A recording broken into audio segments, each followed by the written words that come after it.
Hello, dear friends. Today we are finishing with the memoirs of Waffen SS Major General Kurt Meyer. This is the second part of the full video. YouTube has a limit on video length, 12 hours maximum.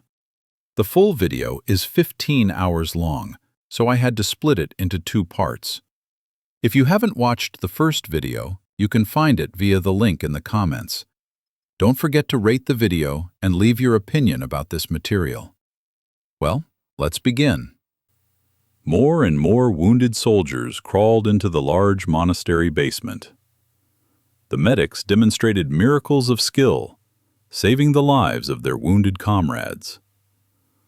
Dr. Eric Gattering worked tirelessly to ease their suffering and pain. The moans of the wounded in the old basements were simply unbearable. The wounded arrived in a continuous stream. We couldn't give up the fight. We had to wait until nightfall to evacuate our wounded comrades under cover of darkness and give our frontline units a chance to break out. I got into the Panther and drove towards Kues. The defense of Kues was held by the commander of the 1st Company of the 12th SS Anti-Aircraft Artillery Division, Hauptsturmführer Rittel. Kues, this small town, was reduced to a pile of rubble. 3 burning Shermans stood in front of the battery's positions. The battery suffered heavy losses. 1 gun was put out of action by enemy artillery fire. The SS Hauptsturmführer himself stood at one of his guns. He promised me that he would do everything possible to hold the position until nightfall, so that the wounded could be evacuated from Arden. Shortly thereafter, I returned to the monastery. At that moment, enemy infantry and tanks broke into Buren. Due to the smoke and explosions, I could not see Steger's command post. Enemy flamethrower tanks raged around the positions of the remnants of the 3rd Battalion of the 25th SS Motorized Grenadier Regiment. Engulfed in flames, German soldiers jumped out of the trenches and fell to the ground. Flamethrower tanks were the most terrifying weapons. Small, machine-gun-armed armored personnel carriers operated only under the cover of fire from their big brothers, the tanks, and therefore were also very difficult to hit. Enemy tanks captured Steger's command post, and the battalion headquarters ceased to exist. The battle continued only in the western part of Buren. SS-Standartenführer Milius, commander of the 25th SS Motorized Grenadier Regiment, received orders to evacuate the monastery after the wounded had been treated and to take up positions on the outskirts of Caen. I wanted to withdraw the remnants of the division to the eastern bank of the Orne during the night. The enemy began practicing their shooting again, choosing our Volkswagen as a target. Thanks in no small part to incredible luck, we reached the ruins of Caen. After returning from Ardennes, I reported the critical situation to Corps headquarters and immediately requested permission to withdraw the remnants of the division to the eastern bank of the Orne. I had no doubt that Caen could not be held. The Corps headquarters rejected my request. The Führer had ordered that the city be held at all costs. All my protests and arguments about the senselessness of further sacrifices were to no avail. We were to die in Caen. I was overcome with rage at the thought that the valiant soldiers, who had fought continuously for 4 weeks, day and night, would have to sacrifice themselves for nothing. I refused to carry out the worthless order and began the evacuation from the city. Heavy artillery quickly took up new positions on the eastern bank of the Orne. After dark, the battalions were withdrawn from Caen. A small group of our remaining tanks had to fight their way through. In the 3rd Battalion of the 25th SS Motorized Grenadier Regiment, there were about 100 enlisted men and non-commissioned officers left. All the others were killed, wounded, or missing in action. A lull settled over the battlefield. We were glad that the Canadians were inactive. If they had continued their attack at night, the division would have been completely destroyed. The Canadians entered the monastery and prevented the evacuation of the wounded from continuing. Shortly after midnight, SS-Standartenführer Milius requested artillery fire on Ardennes to give us some breathing space. Since this measure was the only option to clear the way for our wounded comrades, I gave permission for the 6-barrel rocket mortar batteries to fire 2 volleys at the monastery. Our observer in Ardennes corrected the fire. The enemy withdrew. In the end, our wounded were evacuated, and the monastery was abandoned. SS-Standartenführer Milius reported the evacuation from Ardennes at midnight. The survivors took up new positions on the outskirts of the town. The crews of the 88mm batteries in Cuissy died at their guns. They fought heroically, allowing their wounded comrades to be evacuated. SS Hauptsturmführer Rittel was killed in hand-to-hand combat at his battery position. Shortly after midnight, I gathered all the commanders and informed them of my decision to evacuate the city during the night and take up new positions east of the Orne River. The commanders dispersed. They unanimously supported the decision to evacuate the division from the ruined town of Caen without a fight. At 2 a.m., on the northern outskirts of Caen, I was looking for the 1st Battalion of the 25th SS Motorized Grenadier Regiment. The remnants of the battalion had to fight their way through enemy positions, leaving a bloody trail behind them. The battalion's losses were shocking. SS Obersturmführer Schönemann's platoon was defending itself among a group of peasant houses. The grenadiers could no longer break through to their own lines. According to radio intercepts, this detachment was still fighting 2 days later. It was then destroyed by enemy fighter planes. I found the survivors of this battalion in a bomb shelter on the outskirts of the city. The soldiers, completely exhausted from the fighting, were fast asleep. The officers took on the duties of sentries. How lucky that the British and Canadians did not pursue them. The soldiers of the 12th SS-Panzer-Division were at the limit of their physical capabilities. They had been fighting on the front lines for weeks without rest, and had experienced firsthand the devastating blows of all the means of modern warfare. They had gone to war a few weeks ago with fresh, blooming faces. Now their camouflaged, mud-covered steel helmets cast shadows on their exhausted faces, their eyes too often looking into the other world. These soldiers were a picture of human suffering. But now, that didn't matter. They couldn't be allowed to continue resting. They had to defend the eastern bank of the Orne. Waldmüller received new orders and roused his soldiers from their heavy sleep. Every single grenadier had to be awakened immediately. Staggering, the half-asleep soldiers climbed out of the bunker and once again slung their weapons and heavy machine gun belts around their necks. Cursing, they dragged 2 heavy infantry guns, turning toward the burning city they had to cross. 2 German tanks guarded the northern approaches to the city.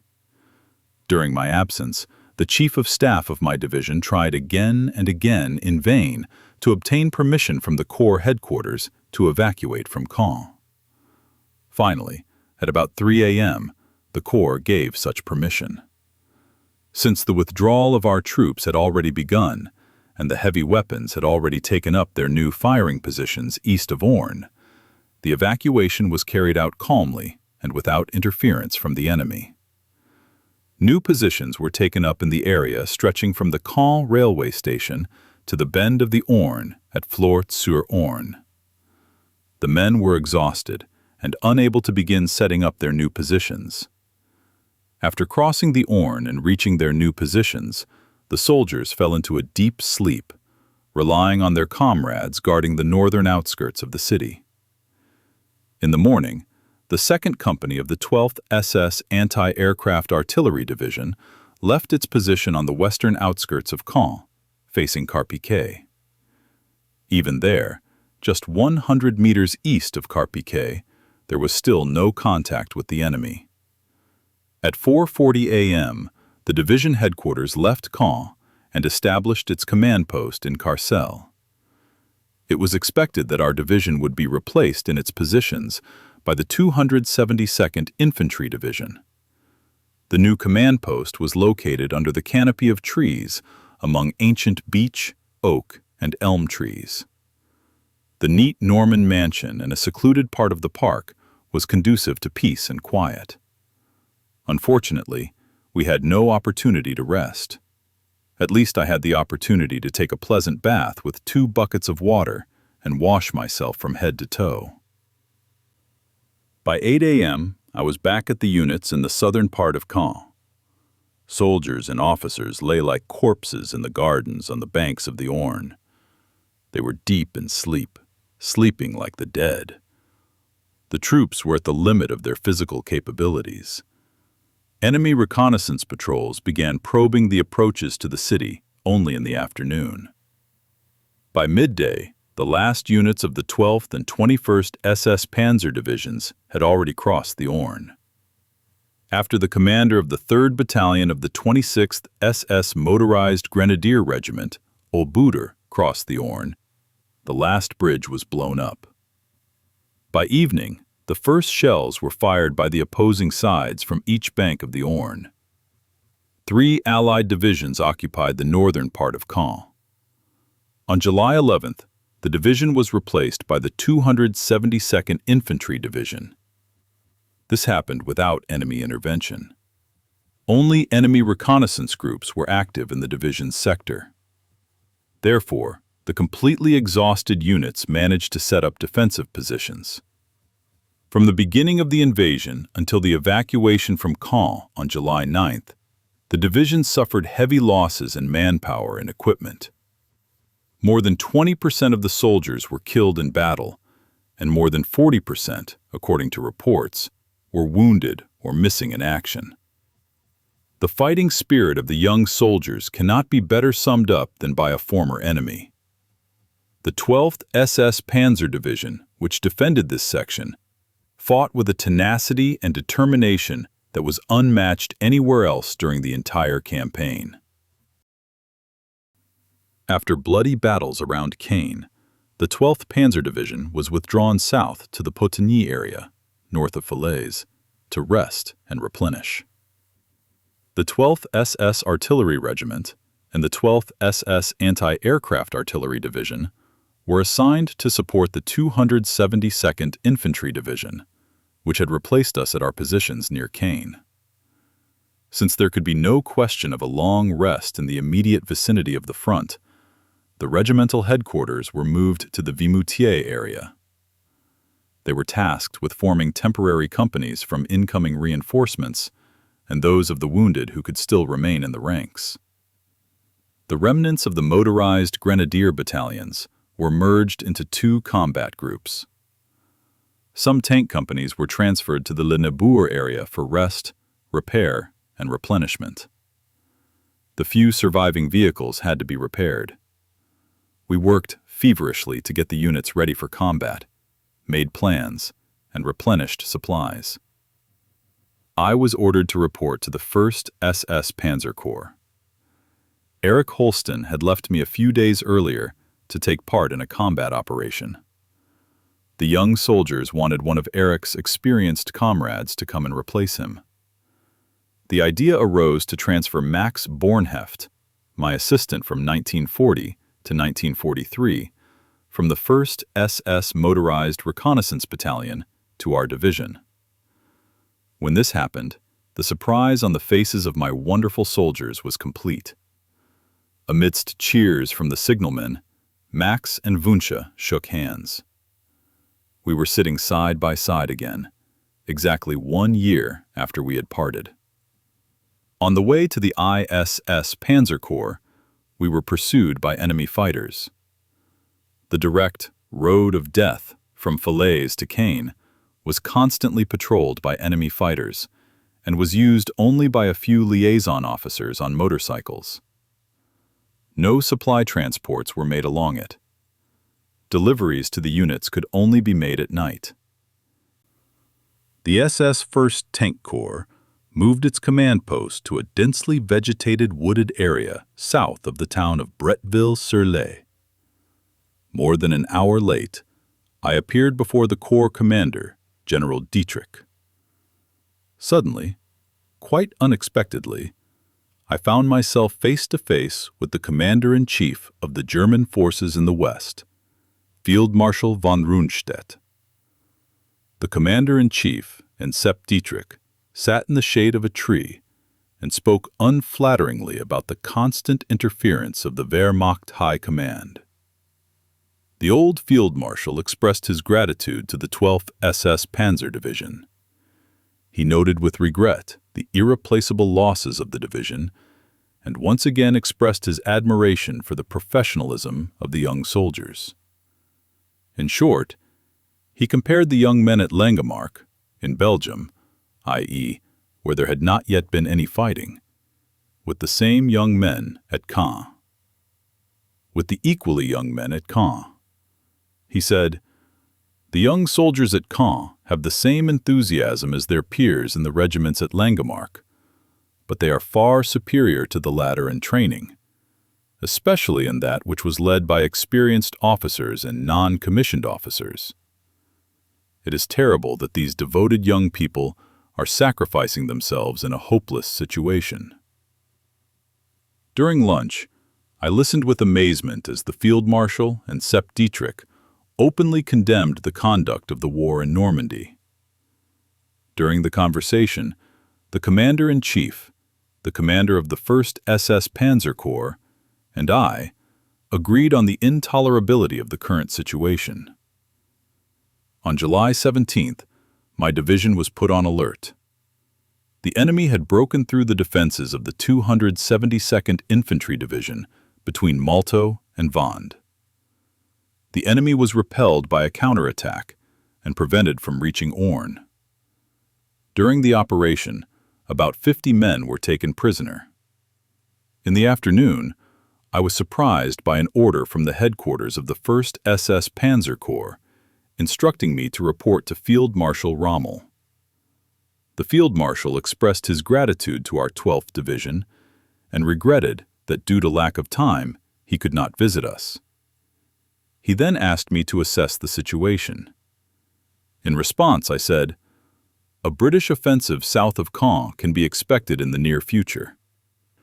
The attack will target our right flank, a critical section of the front in Normandy.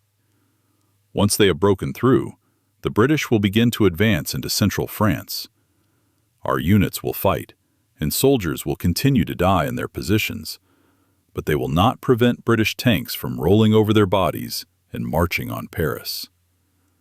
The enemy's overwhelming superiority in the air makes tactical maneuvering virtually impossible. Allied fighters attack even individual liaison officers on motorcycles.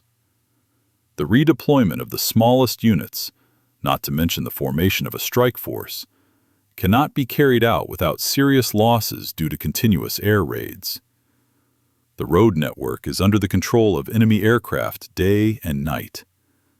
A few fighter planes, actually performing the function of attack aircraft, are enough to hinder or even paralyze movement. Field Marshal, give us air cover, give us a few fighter squadrons. We are not afraid of the enemy's ground forces, but we are helpless against the enemy's massive use of aircraft." I wish I hadn't made that last request. I saw that I had touched on a sensitive issue. The Field Marshal said excitedly, "Who are you telling this to? Do you think I drive around the countryside with my eyes closed? I send report after report. I have already pointed out the destructive effectiveness of fighters operating as attack aircraft in Africa. But of course, they know better up there. They no longer believe my reports. Something must happen. The war in the West must end. But what will happen in the East?" The Field Marshal and I paced back and forth for a few minutes before he warmly said goodbye to me. Sepp Dietrich asked the Field Marshal to be careful and avoid the highway. He offered to replace his large car with a Volkswagen. The Field Marshal smiled, declined the offer, and drove away. Shortly thereafter, at Foy de Montgomery, he was attacked from the air and wounded. Southeast of the Orne River lie the suburbs of Caen, Foy de Vaucelles, and Cormel. Here were modern industrial complexes surrounded by residential working-class neighborhoods. Immediately south of these residential areas lay the rich, fertile fields of Normandy. They stretched all the way to the ancient city of Falaise, where William the Conqueror was born. The terrain between the two towns gradually rose to a height of 200 meters above sea level on both sides of Potigny. The hills here are covered with forest and offer views to the south. Immediately south of the ridge and Potigny, the road to Falaise is crossed by the Laison River. Caen and Falaise are connected by National Highway 158, a straight road that curves slightly at Potigny. A sparse forest stretches on both sides of the road. Montgomery planned to break through the front line after capturing Caen and reach the heights between Falaise and Caen. To implement this plan, the British 8th Corps, with 3 tank divisions, and the Canadian 2nd Corps, with 2 infantry divisions and a tank brigade, were assigned. The attack was to be supported by the U.S. 9th Air Force and the 2nd Tactical Air Force. These superior forces were opposed by the 272nd Infantry Division, without a single tank or anti-tank gun. The badly battered 21st Panzer Division, with the remnants of the 16th Airfield Division, and parts of the 1st SS-Panzer-Division. 2 combat groups of the 12th SS Panzer-Division were held in reserve in the Potigny area. The German command expected a major enemy offensive south of Caen in the near future. The attack at Malte was seen only as a diversionary maneuver. In order to prevent the enemy from breaking through to the east, 1 combat group of the 12th Panzer Division was moved to the Lisieux area. On the evening of July 17th, I visited the commander of the 5th Panzer Army. General Eberbach of the Panzer Forces was confident that an attack was to be expected in the next few hours. All units in the Caen sector were put on alert. Early in the morning of July 18th, the ground south of Caen shook. The Allied air forces began to pound our positions, dropping 7,700 tons of bombs. Stormtroopers attacked German artillery positions and roads immediately behind the front line. The first bombs were a wake-up call for the task force. The Grenadiers jumped into their vehicles, wiping the sleep from their eyes. They asked no questions. There was almost no conversation. The soldiers silently prepared for the upcoming battle. We had no illusions. The officers and soldiers knew the battle was futile. They awaited their orders in silence, but with the determination to fulfill their duty to the end. The combat group operated on both sides of the Cagny-Vimont Road, in the area where the 21st Tank Division was engaged in fierce fighting. Enemy tanks were stopped at Founeuville, and all further attacks were repelled with heavy losses for the enemy. The rest of the 12th Panzer Division had to take over the 21st Panzer Division's defensive sector on both sides of the Caen-Vimont Road during the following night.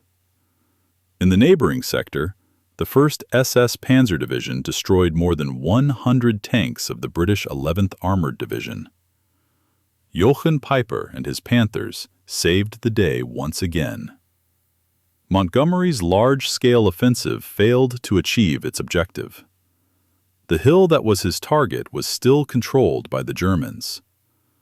The nature of the fighting was exactly the same as before. A well-planned operation and a huge amount of military equipment, followed by an uncertain, aimless, and indecisive tank attack. By that time, the British tank units had only occupied rough terrain. Where did the spirit of the Light Brigade go in the Battle of Balaclava in the Crimean War? On October 13, 1854, Near Balaclava in Crimea, the Guards Cavalry Brigade, led by Lord Cardigan, presumptuously advanced into the Russian troops' position, where it encountered a Russian battery and came under fire from cannons, and was then attacked on the flank by Russian lancers. Having lost most of his brigade, Cardigan retreated. The enemy tanks crawled across the terrain like turtles, their numerical superiority going unused. Our division improved its positions as quickly as possible. The enemy no longer attacked our sector. On July 20th, together with the commander of the 12th SS Motorized Reconnaissance Battalion, I visited the division's positions and conducted reconnaissance of the reserve position on the line from Vimont to Saint-Sylvain. The new position was immediately equipped with strong points. We could no longer afford the luxury of a continuous defense system, because now the combat power of the division was, at best, equal to that of a reinforced regiment. I returned to the divisional command post at about 7 p.m. and was informed of an assassination attempt at the Führer's headquarters. It is not true that we were informed of this by the military representation in Paris, as was later claimed. Neither side informed us. The information came exclusively from radio news reports. The assassination attempt on Hitler had no effect on the relationship between the army and the Waffen SS units. There was no disagreement among the combat units. The terrorist act was rejected by all units equally. The soldiers did not sympathize with the participants in the July 20th conspiracy at all. They longed for the end of the war and were themselves looking for ways and means to end the useless slaughter. However, German soldiers never considered breaking their military oath. Early in the morning of July 21st, Commander Waldmüller reported that Field Marshal von Kluge had left for the front line in the operational group sector and was inspecting positions on the front. Field Marshal von Kluge sought to form his own impression of the state of his forces and chose the 12th SS-Panzer-Division for this purpose. The Field Marshal familiarized himself with the situation and agreed with my assessment. He expressed his gratitude to the young soldiers for their admirable courage and announced that an infantry division would soon relieve us. Von Kluge proved to be a very open man and was completely frank with me. He considered the situation in Normandy to be very critical. He sharply criticized the static defense of the Normandy territory. The field marshal remained at the command post for several hours and spoke with the commander of the 5th Panzer Army, General Eberbach, as well as with the commander of the 1st SS Panzer Corps, General Sepp Dietrich, and the commander of the 21st Panzer Division, Feuchtinger, who had also arrived by that time. After inspecting the front, von Kluge sent a detailed report on the true state of affairs to Hitler. During the previous week, the enemy had carried out attacks on our division's sector. Radio intercepts gave us reason to expect a new attack along the road to Vermont. Major General Peltz, commander of all our combat aviation on the Western Front, unexpectedly arrived at the division to coordinate the actions of the Luftwaffe with the operations of the ground forces. Fighter formations. In the latter part of the war, the Luftwaffe increasingly used fighters with bombs suspended from them, such as the Focke-Wulf 190F, carrying up to 1,000 kilograms of bombs on external racks, were to take off from airfields in Holland and Belgium. There were no forward guidance posts necessary to give the aircraft the correct direction. Communication was established only with the help of signal lights. The air units had to reach the front by flying at low altitude. We were most concerned about whether these measures would achieve the desired result. A few days after the reconnaissance, the first combat sortie of 20 to 30 aircraft followed. The troops could not believe their eyes when German aircraft finally appeared, almost 2 months after the start of the Allied invasion. German aircraft flew over the front at an altitude of about 50 meters. Unfortunately, the second wave of planes dropped their bombs directly on the positions of the 1st Battalion of the 25th SS Motorized Grenadier Regiment. Major General Peltz and I had the pleasure of lying under a hail of our own bombs. Fortunately, there were no casualties. Such an operation was never repeated. On the night of August 4th to 5th, our division was replaced by the 272nd Infantry Division, which took up position east of Falaise to rest and replenish its supplies. However, due to recent events, the order was cancelled and the division was already standing in reserve north of Falaise. We waited in vain for large reinforcements and received only a company of tank destroyers, which was only partially motorized. The motorized Grenadier Regiment did not receive a single new soldier. During a visit to the SSI Tank Corps, I noticed with trepidation that all the tank divisions that had been fighting east of the Orne were now west of it. The 2nd, 116th, and 21st Tank Divisions, as well as the 1st and 9th Tank Divisions, were all concentrated west of the Orne. The remnants of my division, with about 50 combat vehicles, were our only tank forces east of the Orne. This meant that the 2 combat groups of the 12th Panzer Division were the only operational reserve east of the river. This exposed the German front south of Caen and caused great concern. If the Allies resumed their attack on the eastern flank of the German front, a breach would inevitably form, opening the way into the heart of France. With only 50 tanks remaining, we could not hope to stop 3 tank divisions and 3 infantry divisions of the British and Canadians. We anticipated the collapse of the eastern flank of the German front in the west and prepared for the final battle. On the evening of August 6th, the British 59th Division successfully captured a bridgehead behind the Orne River at Tury, Arcourt. Krause's combat group was ordered to immediately destroy the bridgehead in cooperation with units of the 89th Infantry Division. Moving from Saint-Laurent, the combat group was able to clear the enemy from the Forêt de Grimbos, but when it emerged from the wooded area into open terrain that gradually descended towards the Orne, it was pinned down by concentrated artillery fire. The enemy, occupying the heights on the west bank of the Orne River, had excellent vantage points. On the morning of August 7th, I headed for Krause's combat group and found his command post in a forest hut in Forêt de Grimbos. Wounded soldiers from the 89th Infantry Division and the task force lay in the shade of tall trees awaiting evacuation. Enemy artillery fire covered the road and the edge of the forest to the south. Despite the enemy's enormous superiority in artillery, we managed to capture Forêt de Grimbos and reduce the enemy's bridgehead. Again, the losses were horrendous. I saw almost no unharmed soldiers of ours here. The artillery fire on the forest was devastating.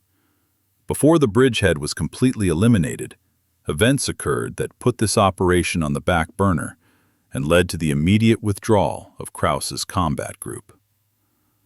The Allies were aware of the movement of tank divisions to the western sector of the front, as well as the fact that south of Caen, apart from the 50 combat vehicles remaining from the 12th SS-Panzer-Division, which had been destroyed in battle, we had only 2 infantry divisions. What could be more obvious than a maneuver to crush the weak German eastern flank and rush south through Falaise? In this way, the British, in cooperation with American forces, surrounded and destroyed the German armies in Normandy. On August 4th, Montgomery ordered the 1st Canadian Army to launch an attack in the direction of Falaise to hasten the collapse of the German army. This task was entrusted to Lieutenant General Simons, commander of the 2nd Canadian Corps. General Simons was the youngest corps commander in the Canadian Army, and without a doubt, a worthy opponent. He had once commanded a tank division in Italy and was an excellent strategist and tactician. He was probably an outstanding staff officer, but I am not in a position to judge whether he was equally capable as a combat commander. The battles south of Caen clearly demonstrated that the Canadians lacked an energetic tank commander. At the same time, the battles took place with their enormous advantage in manpower and equipment. However, the commanders of Canadian units and formations never dared to make spontaneous decisions or take advantage of favorable situations that arose during the battle. The combat commanders lacked initiative and the ability to quickly seize opportunities and lead their tanks deep into the enemy's defensive positions and rear. The Canadians slowly crept southward in their offensive, uncertainly and cautiously, waiting for orders from above. General Simons had the following forces at his disposal for Operation Totalize: 51st British Infantry Division, 1st Polish Armored Division, 4th Canadian Armored Division, the 2nd Canadian Infantry Division, the 33rd Canadian Armored Brigade, the 2nd Canadian Armored Brigade, and the 3rd Canadian Infantry Brigade, in reserve. With these forces, General Simons intended to crush the German defenses and reach the town of Falaise. According to General Crerar, commander of the 1st Canadian Army, August 8, 1944, was destined to be an even darker day for the German army than August 8, 1918, in the battles east of Amiens. During the Amiens offensive of August 8 to 13, 1918, German troops lost 28,000 men and 400 guns in a single day on August 8.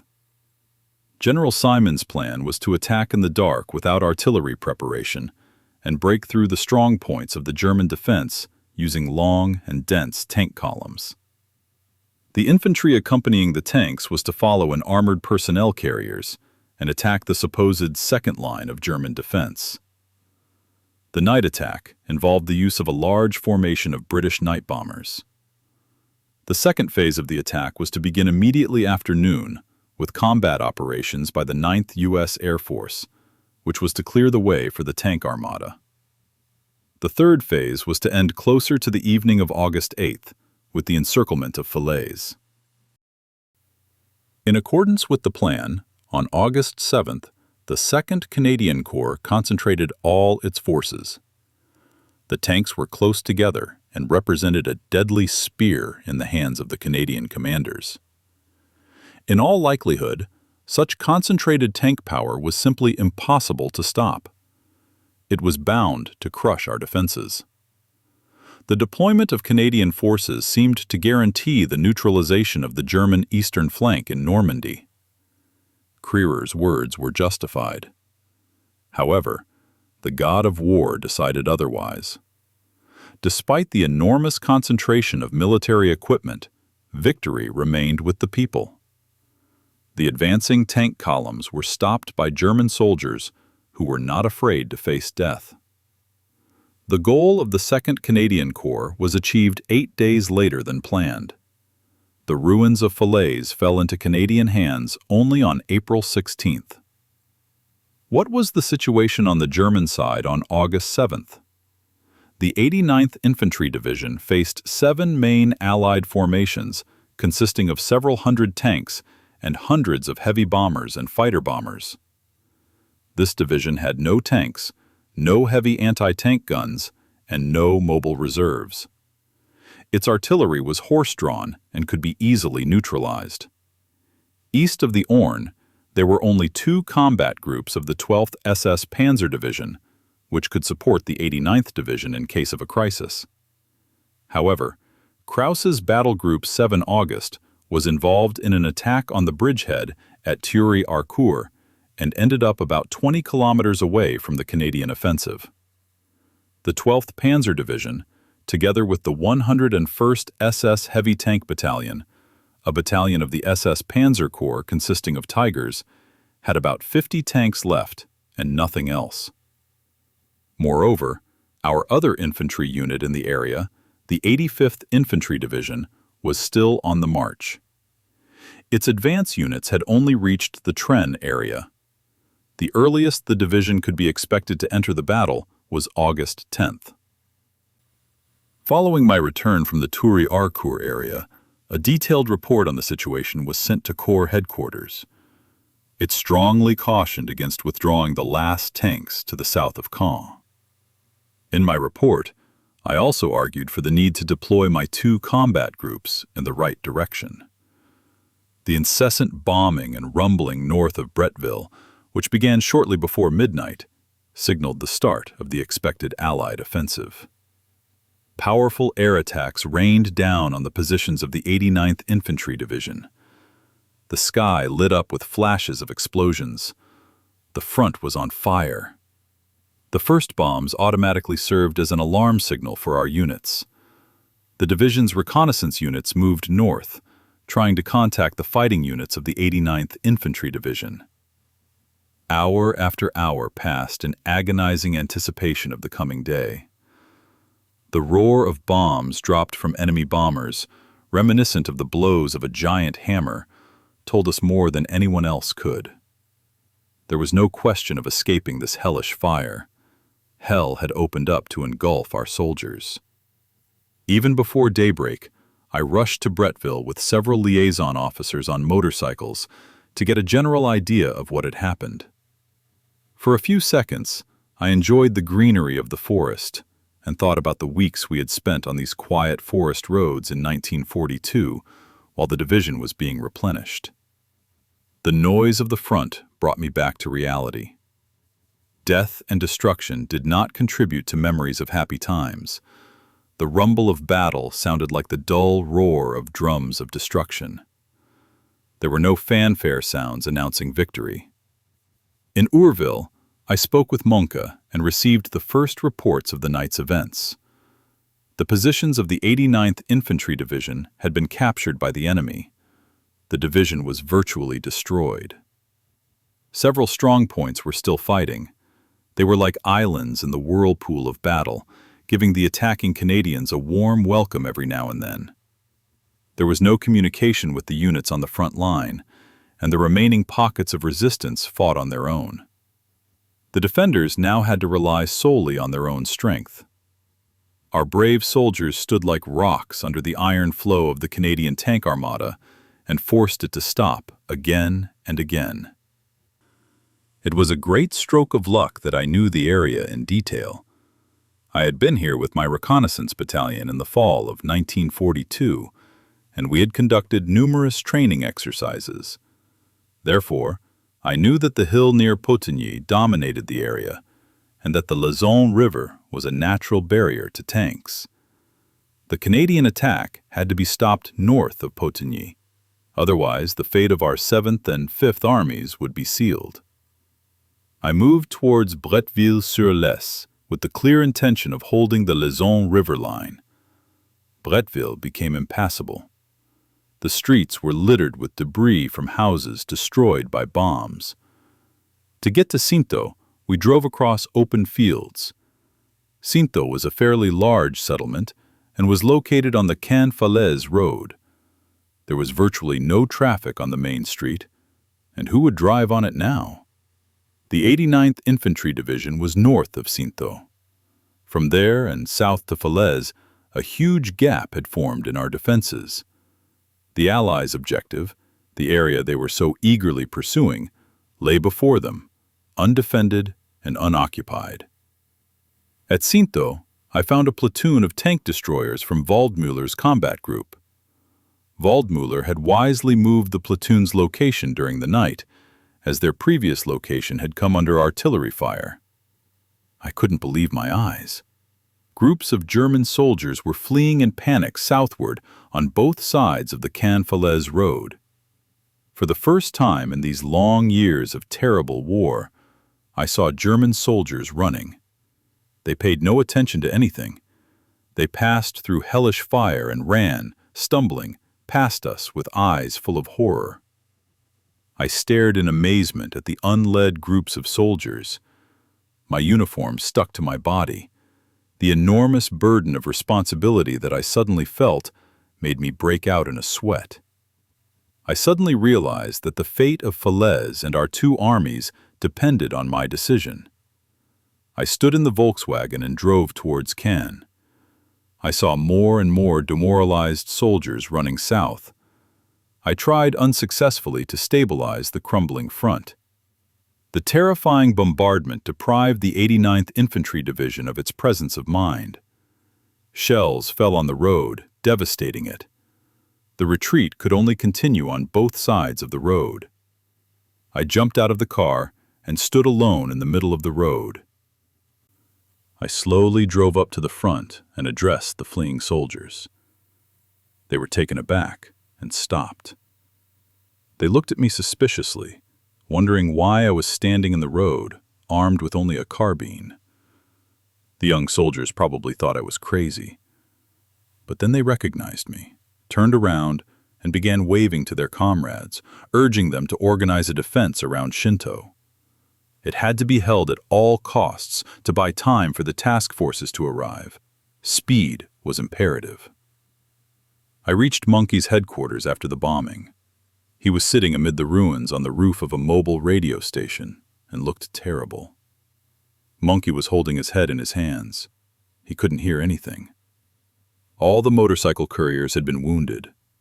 At Monkey's headquarters, I saw the commander of the 5th Panzer Army, General Eberbach. The general had come to see for himself the consequences of the recent Allied attacks and to make decisions based on his personal observations. The commander gave me complete freedom of action and agreed with my assessment of the situation. Meanwhile, Hubert Meyer sent Waldmüller's combat group to Brettville-de-Raab. There, it could act according to the situation. I issued the following orders. 1. Waldmüller's combat group, reinforced by the 1st Battalion of the 12th SS Panzer Regiment and the remnants of the 101st SS Heavy Tank Battalion, was to counterattack with the aim of capturing the high ground south of St. Annan. 2. The Divisional Escort Company, reinforced by the 1st Company of the 12th SS Anti-Tank Battalion with self-propelled artillery units, was to advance through Estrée and occupy the high ground west of St. Sylvain. 3. Krauss's combat group, reinforced by the 2nd Battalion of the 12th Tank Regiment, is to withdraw from combat with the enemy, occupy the high ground west of Potigny, and defend the area between the Lez and Lez rivers. The combat group is currently engaged in an attack on the enemy's bridgehead at Forêt de Grimbos. 4. The division command post is located at Potigny. I will be with Waldmüller's combat group. I met Waldmüller north of Brettville-de-Raab, and we drove together to Sinto to get our bearings. Whitman's Tigers were already positioned east of Sinto, hidden behind a strip of forest. They had not yet been brought into action. Sinto was under artillery fire.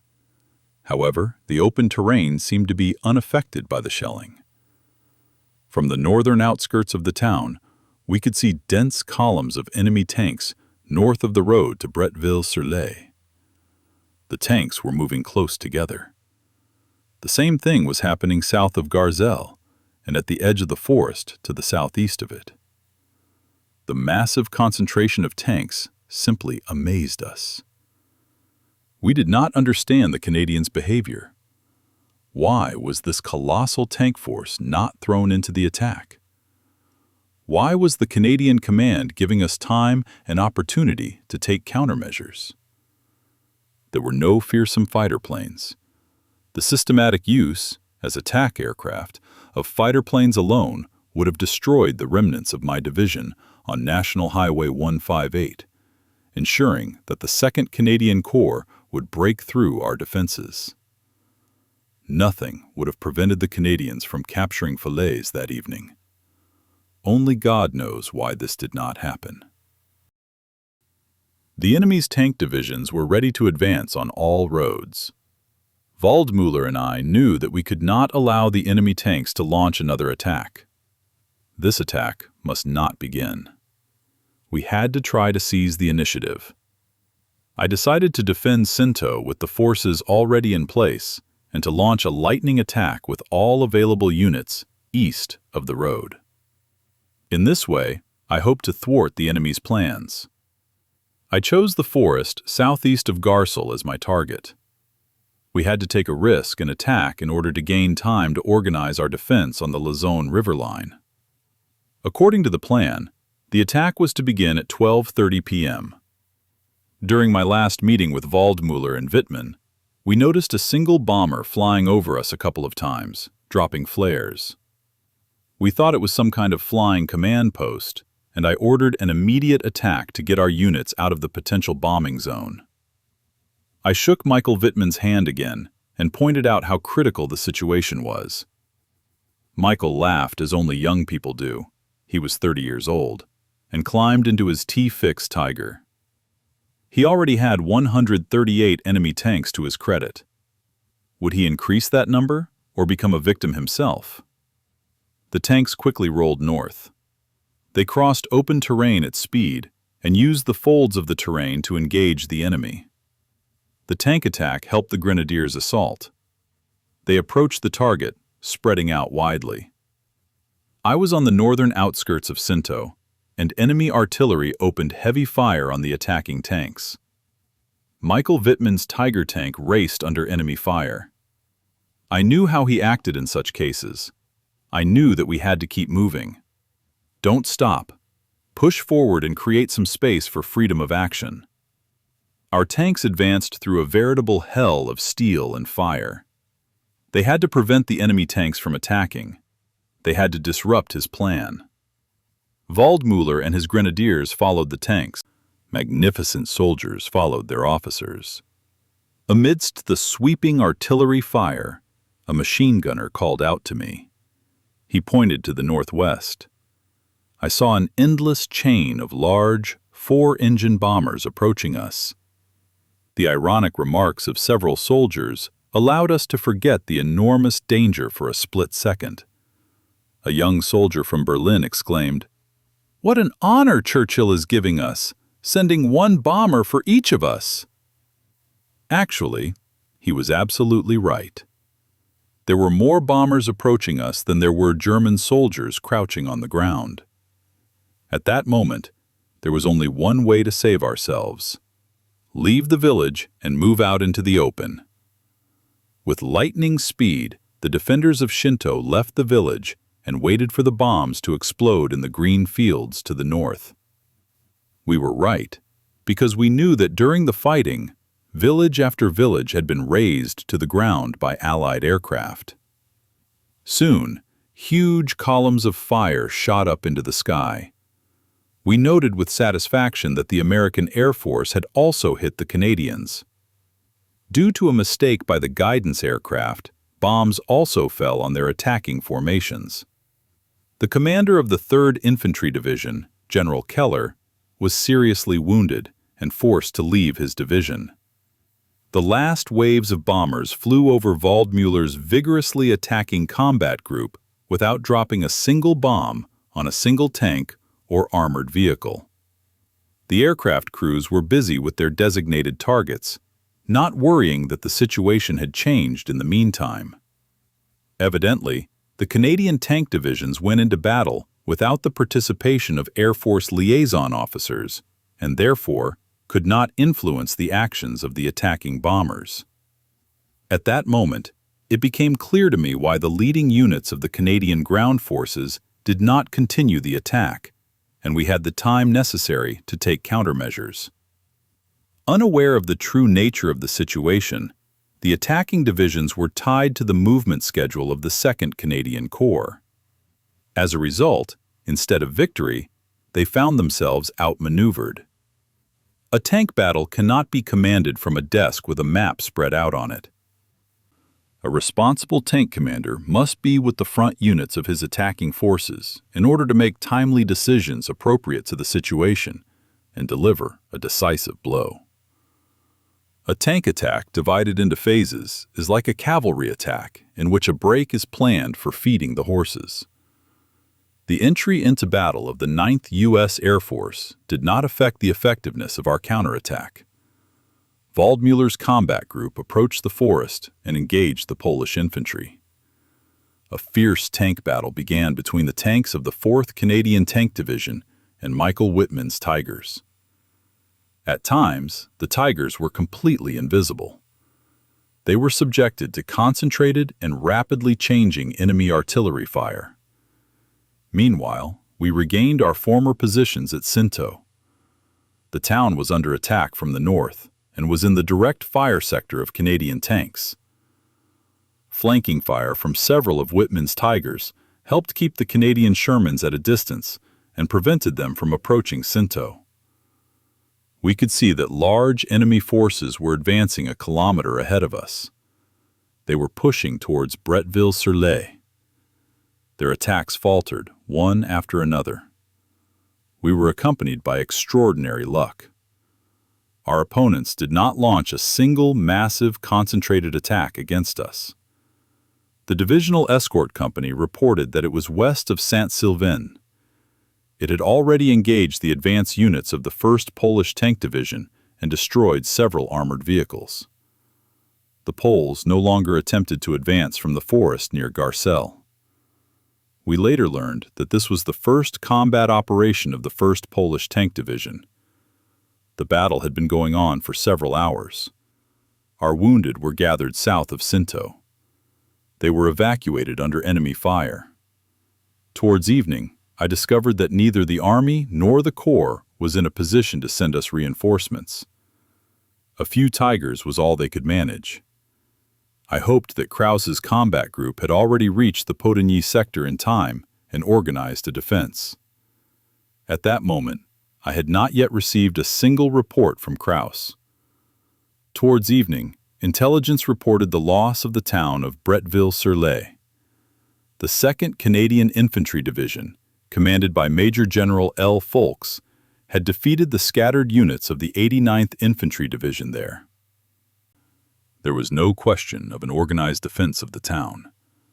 The defenders had neither anti-tank weapons nor artillery. The battle north and east of Sinto continued until nightfall. It was a miracle that, given the enemy's overwhelming superiority, we were not defeated much earlier. Our heavy tanks plowed through the battlefield like battleships in a naval battle. Their formidable guns apparently commanded the respect of the attacking enemy units. The 4th Canadian Armored Division, commanded by General Kitching, was unable to crush the pitiful handful of German grenadiers. Sinto was still in the hands of a dozen soldiers. After the loss of the town of Bretteville-sur-Lay, the enemy had deeply wedged itself into our defenses, flanking Waldmüller's battle group and the heroic defenders of Sinto. As a result, the 12th Panzer Division decided to return the combat group to the Lizon River line under cover of darkness and hold that position until the arrival of the 85th Infantry Division. The defenders of Sinto and the armored vehicles of Waldmüller's combat group, covered by tanks, were able to easily withdraw from the battle and were deployed on my orders in the forest near Chateau Sené. South of Sinté, I contacted the commander of the 89th Infantry Division. The general had obviously had the most difficult day of his military career. It was not easy for him to realize that his division now consisted of only a few scattered units. Together with him, we left the village of Bretteville-d'Arabe shortly after midnight. Together with the tanks providing cover, we were the last German soldiers and officers to leave the combat zone on August 8th. When I arrived at the command post, Hubert Meyer reported to me that Krause's combat group had only been able to break out of the battle with the enemy and reach the position it had been ordered to take by the evening of August 8th.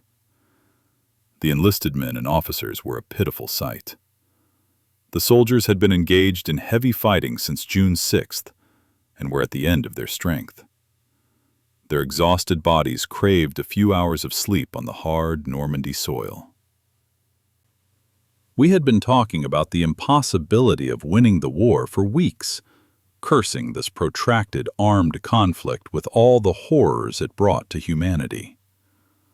Why didn't we call for an end to it? Why did we continue this futile slaughter? In despair, we sought answers to these questions. Soldiers and officers saw how the situation was developing. However, no one thought of laying down their arms or trying to find safety by any means. The political goals of the Allies seemed to us much more terrible than the most horrible death. Death had long since lost its power to intimidate us. We saw death as God's providence and, as a result, liberation from all worries. We continued to fight in our right minds. Even in such a hopeless situation, we believed that we had to fulfill our duty to our homeland. By candlelight, I wrote a birthday greeting to my daughter. In a few days, she would be 1 year old. The division issued the following orders for the defense of the Lausanne's river line. Krauss's combat group was to defend the high ground north of Mézières and Rouvet, including Hill 132. Waldmüller's combat group was to defend the section from Hill 140 to Hill 183 on the Falaise-Caen road. The 3rd Battalion of the 26th SS Motorized Grenadier Regiment, Olbuter, was to defend Hill 195, 2 kilometers northwest of Potigny, and gather all the scattered soldiers of the 89th Infantry Division. All tanks of the 12th Panzer Division and the 101st SS Heavy Tank Battalion are to be deployed in the forest near Caen under the command of the commander of the 12th SS Panzer Regiment, Wünsche. The divisional artillery is to take up positions south of the Lausanne's river in order to provide effective support to the entire division. The divisional escort company remains under the control of the divisional headquarters at Potigny. The divisional command post is to be located 1 kilometer east of Potigny, near Tambeau de Marie-Jolie. On August 8th, Olbuter's group secured a defensive position at an altitude of 195. It was significantly reinforced by fighters from the 89th Infantry Division. The artillery also took up its planned positions by 2200 hours that same day. The commander of the 12th SS Regiment reported the concentration of tanks at Kenya at 3 a.m. No reports had yet been received from Waldmüller's combat group and the divisional headquarters company. Dawn was breaking. I climbed to the heights at Tambeau de Marie-Jolie and listened. The defense sector near the Lausanne River was still quiet. The tranquility of the picturesque surroundings had not yet been disturbed. Through my binoculars, I examined the hill opposite me. Its slopes were still covered with fields of grain, still green and shrouded in the veil of sleep. Slender fir trees swayed in the first rays of the sun on the hilltops. Even the sparkling dew on the grass glistened so beautifully, as if nature wanted to make me forget the war for a few moments. Finally, the sun appeared, and thousands of tiny birds chirped their greeting to it. However, the silence was deceptive. Although I did not notice any movement, I knew that our tigers and panthers were in the forest near Caen and were on alert to cut short the lives of young enemy soldiers. My exhausted soldiers were lying somewhere among the grain fields at that moment, waiting for the enemy's attack. On the opposite slope to our right, the long barrels of the 88mm artillery battery were also frozen in anticipation of their victims from among the Allied forces. Perhaps on the other side, the barrels of guns and mortars were already aimed at the exhausted soldiers of my division. And at that very moment, the enemy units started their tank engines and gave the first orders designed to take our lives. Yes, the silence was deceptive. Soon, the dance of death would begin. A small armored car drove out of the valley and headed for Hill 140. Soon, it reached its highest point. It was a captured British armored car that we used to transmit reports. The crack of a gunshot broke the morning silence when an enemy tank fired at the armored car from a position among the trees. I held my breath and watched the unexpected turn of events. The armored car drove south and raced across the field at breakneck speed. Soon, it was out of range of the enemy tank's fire. I watched this confrontation in complete amazement. How could this enemy tank have ended up on the hill? Thinking that something was wrong, I rushed to the phone and called Wünsche. Wünsche had already raised the alarm with his tanks and was waiting for the return of SS Obersturmführer Meitzel, who was supposed to establish contact with Waldmüller's task force. Meitzel reported, "There are no German forces on the hill. There are enemy tanks on the hill." My heart sank. If this report was correct, then Waldmüller's entire combat group and the divisional escort company were lost. It could be true. One thing was clear. They had not yet made contact. Meitzel drove back in his armored vehicle to get a more accurate picture of the enemy. As soon as he crossed the ridge, his vehicle was hit. He threw himself out through the open hatch, was immediately surrounded by enemy infantry, and taken prisoner. Reconnaissance soon clarified the situation. The enemy combat group had taken the high ground overlooking the Luzon River Valley and could now fire across the entire area. This threat had to be eliminated immediately if we were to hold this line for the rapidly approaching 85th Infantry Division. The Luzon's river line was the only option for a successful defense north of Falaise. The situation called for swift action. The hill had to be ours again. With the exception of Krauss's combat group, which did not even have the combat power of a company and was positioned east of Hill 140 and Hill 183, there were no German soldiers in the vicinity. And there were only a couple of our tanks on the main road between Caen and Falaise. Once again, the defense of Falaise was inadequate for the situation at hand. Wünsche shouted a few words to his battle-hardened tank crew and pointed to Hill 190. We decided to attack it with several T-6 Tiger tanks from the west and 15 T-F Panthers from the east. While the Tigers slowly drove out of the forest and approached the ridge, the Panthers rattled along the road in the valley towards Krauss's defensive position, entering its boundaries. During the advance of the two tank groups, the height was covered with artillery and mortar fire. Our only battery of 88mm guns waited in vain for their targets. The enemy tanks did not risk sticking out from behind the ridge. But then, two Tigers came into firing position. They made their way through the undergrowth unnoticed by the enemy and ended up on its flank. The first 88mm shells flew out of the barrels, and immediately two Shermans exploded with a bang. The enemy began firing at the Tigers they had spotted. 5 Tigers took part in the battle and literally pinned down the enemy. Our tanks preferred to suppress the enemy from a distance with fire, using their superior firepower. More and more enemy tanks caught fire. Smoke rising into the sky announced this. I was with the Tiger platoon when I suddenly saw Jurgensen's 1st Panthers. Now the enemy tanks were in real trouble. Death and destruction rained down on them from the east as well. Suppressing them with our superior firepower ensured our success. Every bush, every suspicious spot was hit by shells from our tanks. Tank fire covered the entire hill. Clouds of smoke merged one after another. We could hardly believe that each cloud heralded the destruction of a tank. The absence of infantry prevented us from reaching the tree-covered northern slope of the ridge. At any moment, we expected 2 motorcycle companies of the 85th Infantry Division to appear. And then we noticed fighter planes in the sky. Did they want to attack us, or did they have other targets? I was worried about our tanks. They were in open terrain and looked like targets at a shooting range. In the blink of an eye, the planes were already above us. The first fighter described an arc and then dove toward the Canadian combat group. The planes flew over us, turned, and attacked the Canadian combat tanks again.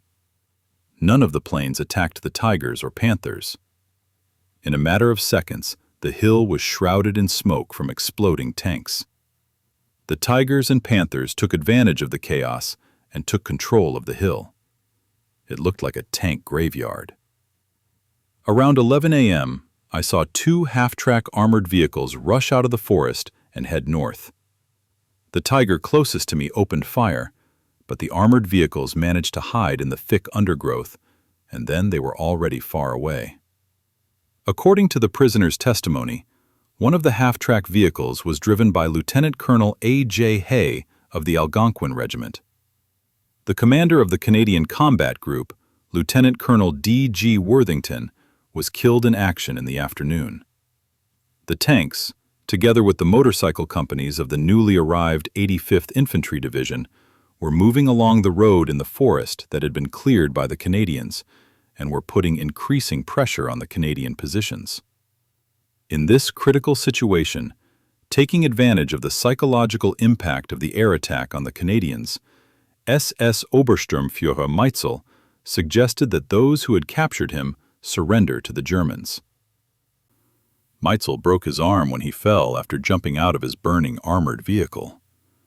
Together with the Canadians, he found himself in the very center of the hell that had broken out on the northern slope of the hill. The Canadians tied Meitzler up, but treated him chivalrously. His first proposal was politely declined. However, when air attacks and artillery fire began to inflict more and more damage on the Canadian infantry, the offer was accepted. Meitzler brought 21 Canadian soldiers and 2 officers to Krause's combat group position. At around 3 p.m., he arrived at division headquarters with 23 Canadians. Among the prisoners was Captain J.A. Renwick of the 28th Tank Regiment, British Columbia Regiment. I talked with Renwick for about half an hour about the abnormality of this war. He made a good impression. Renwick said nothing about the battle that was then taking place. Based on the interrogation of prisoners and analysis of the questions asked of Meitzler while he was in captivity, the following picture of the developing situation emerged. Our counterattack in the afternoon of August 8th stopped the enemy's attack. After that, they switched to defense, specifically the 1st Polish Armored Division at Saint-Sylvestre and the 4th Canadian Armored Division at Sinto. To regain the initiative, the 4th Canadian Armored Division launched a night attack on Hill 195 northwest of Potigny with the 28th Armored Regiment, British Columbia, and 2 infantry regiments, including Algonquin. The result was to capture the passage between Lauzon and Les and open up the possibility of a rapid breakthrough to Falaise. Due to a navigational error at night, the combat group reached Hill 140 instead of Hill 195 and, in the absence of our forces there, occupied it. Meitzel was asked about the big asphalt road that the Canadians had been searching for in vain. The enemy tank group passed Waldmüller's combat group, which had left Sinto to occupy Height 140. Waldmüller headed east and waited for darkness to reach our positions. The divisional escort company, which the Poles had passed, was in a similar situation. During the night, the surviving Canadians fought their way to the 1st Polish Tank Division. The 28th Canadian Tank Regiment left 47 damaged tanks on the battlefield. Almost all of them were damaged by Tiger and Panther guns. We did not lose a single tank. Our defensive successes over the previous 48 hours had cost us heavy losses, although they were less than those of the enemy. On August 9th, we saw our brave comrade Michael Whitman make his last tank attack. Moving ahead of his tanks, he and his loyal crew destroyed several Shermans east of Sinto. Then, he led his tank platoon forward. His swift tank attack apparently slowed the advance of the 4th Canadian Armored Division and allowed the German troops defending along the Lauzons River to gain time and space to maneuver. Michael Whitman died as he had lived, a brave and at the same time cool-headed warrior, always setting an example for his soldiers. Until his death, he demonstrated a truly Prussian attitude to his duty. Engulfed in flames, his Tiger marked the last battle and the end of a good comrade and soldier. In 1987, the French Road Service, which was expanding a section of road near Sinto, stumbled upon an unmarked grave. The remains of Michael Wittmann, the greatest tank commander of all time, were found there. He is now buried in the military cemetery in La Cambre. However, the spirit of this brave officer lived on in his young tankers, who, like their former commander, fought bravely to the end and died heroically. Krause's combat group suffered catastrophic losses in the battle for the bridgehead at Tury, Arcourt. It now had the combat power of a weak infantry company. During the night, Waldmüller's combat group and the divisional escort company reached our positions and took up their defensive positions. Waldmüller's combat group now also had the combat capability of only a weak company. If only the 85th Infantry Division had managed to relieve us on the defensive line. The survivors of the 12th Tank Division could hardly hold out any longer. Another Canadian attack would lead to disaster. We were already unable to fight. The last 10 weeks had squeezed every last drop out of us. Completely exhausted, the soldiers collapsed on the ground and fell asleep. But even that night, we were unable to rest. A fiery tornado swept over Hill 195 and crashed into Old Buter's position. Tracer shells from our tanks hit the attacking enemy infantry. The muffled explosions of hand grenades, mixed with the furious cries of the defending German soldiers, shook us out of our heavy sleep. The Argyll and Sutherland Highlanders Regiment attacked Hill 195. When I reached the hill, Old Buter was among his soldiers, leading them in a counterattack. The enemy had broken through our widely scattered defensive positions and was about to take the entire hill. Soldiers from our motorized units launched a surprise attack on the enemy troops and drove them back into the darkness. The hill could be held with the support of tanks providing cover. The enemy suffered heavy losses and by dawn was exposed to flanking fire from our tanks in the forest near Caen. Their attack on this key section of our defense failed. The small number of German troops were able to withstand the enemy forces that greatly outnumbered them. After the unsuccessful attack on Hill 195, the Allied offensive continued a few hours later with the forces of the 1st Polish Tank Division at Mézières. The Polish Armored Division attempted to force the Lausanne River at Conde, bypassing Krause's combat group. The leading tanks were stopped by a single German anti-tank gun. 9 Polish tanks remained standing in front of the German anti-tank gun. They burned until morning. But a fatal direct hit from the tank gun destroyed the crew of our anti-tank gun. After the destruction of this single anti-tank gun, the way was open for the Polish division. There were simply no more troops ready to prevent the crossing of the Lausanne. But after suffering losses, the Poles decided to shift the direction of their attack northward. Our tanks, located at an altitude of 195, had to quickly redeploy to the right flank of the division to attack the advancing Poles from the flank. Half a dozen tanks rushed eastward. Would they make it in time? We were lucky. A company of self-propelled artillery units under the command of SS Obersturmführer Hürtelbrink, which had just arrived, came into contact with the advancing Polish front units. This was the company's first combat contact with the enemy using the tank destroyer that had just entered service. 40 Polish tanks were destroyed in a short time. SS Obersturmführer Hürtelbrink personally knocked out 11 tanks. The breakthrough was prevented. During the day on August 11th, the division's right wing was replaced by units of the 85th Infantry Division. Krause's combat group was finally able to leave its positions. However, before Waldmüller's combat group was able to hand over its sector, our tank group in the forest near Kenya was attacked by the 8th Canadian Infantry Brigade. This attack was also repelled with heavy losses for the Canadians. On August 12th, the 12th Panzer Division was able to hand over the sector near Potigny to the 85th Infantry Division.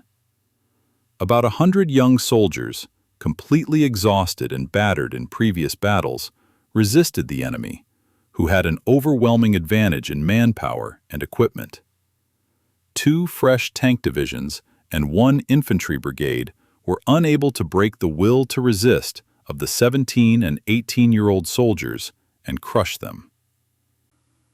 In books published after the war, the failure of the 2nd Canadian Corps is attributed to the presence of defensive positions deep within the German defenses and a significant number of anti-aircraft batteries of the 3rd Anti-Aircraft Artillery Corps under the command of Lieutenant General Pickert. This argument is incorrect. Yes, a position consisting of single trenches had indeed been prepared along a line stretching from Saint-Sylvain to Bréville-sur-Lesse. It was to be used as a fallback position by the 89th Infantry Division in the event of a planned retreat. However, the course of the battle on August 8th shows even to an amateur that it was impossible to use the prepared position. Who could have occupied this position? Perhaps a few hundred soldiers from Waldmüller's combat group? This so-called position had no impact on the course of the battle. There were simply not enough troops to occupy it. Moreover, it should be noted that the units of the 3rd Anti-Aircraft Artillery Corps were scattered across the entire front in Normandy, and its guns were used mainly against enemy bomber formations.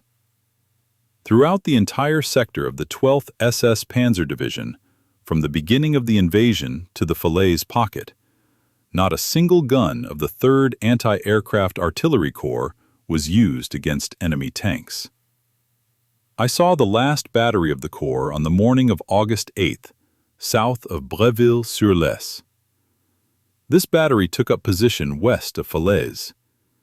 The 88mm guns could undoubtedly have served well as anti-tank weapons, but they were under the control of the Luftwaffe and were not subordinate to the combat divisions. The 2nd Canadian Corps failed to achieve success because the command of the 2 divisions conducting the attack was inexperienced and used its tanks in an uncoordinated and indecisive manner. An experienced tank commander would have led the 4th Canadian Armored Division to victory on the first day of Operation Totalize. The uncoordinated attacks on August 9th and 10th were as inexplicable as the hesitant advance on August 8th. Our division took up defensive positions between Père and Falaise. Several Tigers from the 502nd Heavy Tank Battalion were transferred to the operational control of the 85th Infantry Division and operated on both sides of Potigny. I was not fully aware of the situation on the western flank of the front in Normandy, but it seemed necessary that the front should be immediately moved back to the Seine. The commander-in-chief of the forces in the west had neither the troops nor the equipment to conduct containment operations. It was becoming impossible to resist the enemy's divisions, armed with the latest technology, with German divisions depleted by horse-drawn transport. Where this had not yet been done, the headquarters and personnel of the division's depleted units, as well as the rear units, were transferred to the Evry and Bern areas. Preparations were made to transfer the fire support units to the eastern bank of the Seine. The surviving officers and soldiers from Waldmüller's combat group joined Krauss's combat group. On August 13th, the division's combat strength consisted of the following forces: 20 armored combat vehicles, tanks, armored personnel carriers, and self-propelled guns, including tank destroyers; 1 platoon of grenadiers in armored personnel carriers; 1 reconnaissance squad; 300 grenadiers without combat vehicles; 1 battery of 88mm anti-aircraft guns consisting of 4 guns; 1 battery of self-propelled 37mm anti-aircraft guns with 9 guns, 1 company of self-propelled 20mm anti-aircraft guns, 14th Company of the 26th SS Motorized Grenadier Regiment, 3 batteries of heavy field howitzers, 1 battery of 105mm guns. Changing artillery positions turned into a game of leapfrog due to the lack of tractors. The division had not received any ammunition since the previous day, and its firepower could not be used to its full potential. The entire division consisted of 500 enlisted men, non-commissioned officers, and officers. We all knew that the fighting would only end in death or capture, but no one was going to stop fighting. The idea of unconditional surrender, formulated in the communiqué of the Casablanca Conference, January 14th to 24th, 1943, at a conference in Casablanca, Morocco, where F. Roosevelt and W. Churchill met, it was decided to agree only to the unconditional surrender of Germany, Italy, and Japan. Supported our motivation to continue the fight. The war with Germany was, of course, lost, but the front had to be held.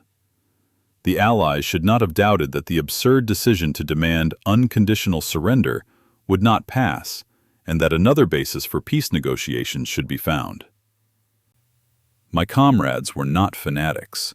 They wanted to live and, if possible, return home in good health. No, it was not the fanaticism so often proclaimed by the enemy that forced us to continue fighting. We did not lay down our arms because we still believed that we had to fight for our homeland.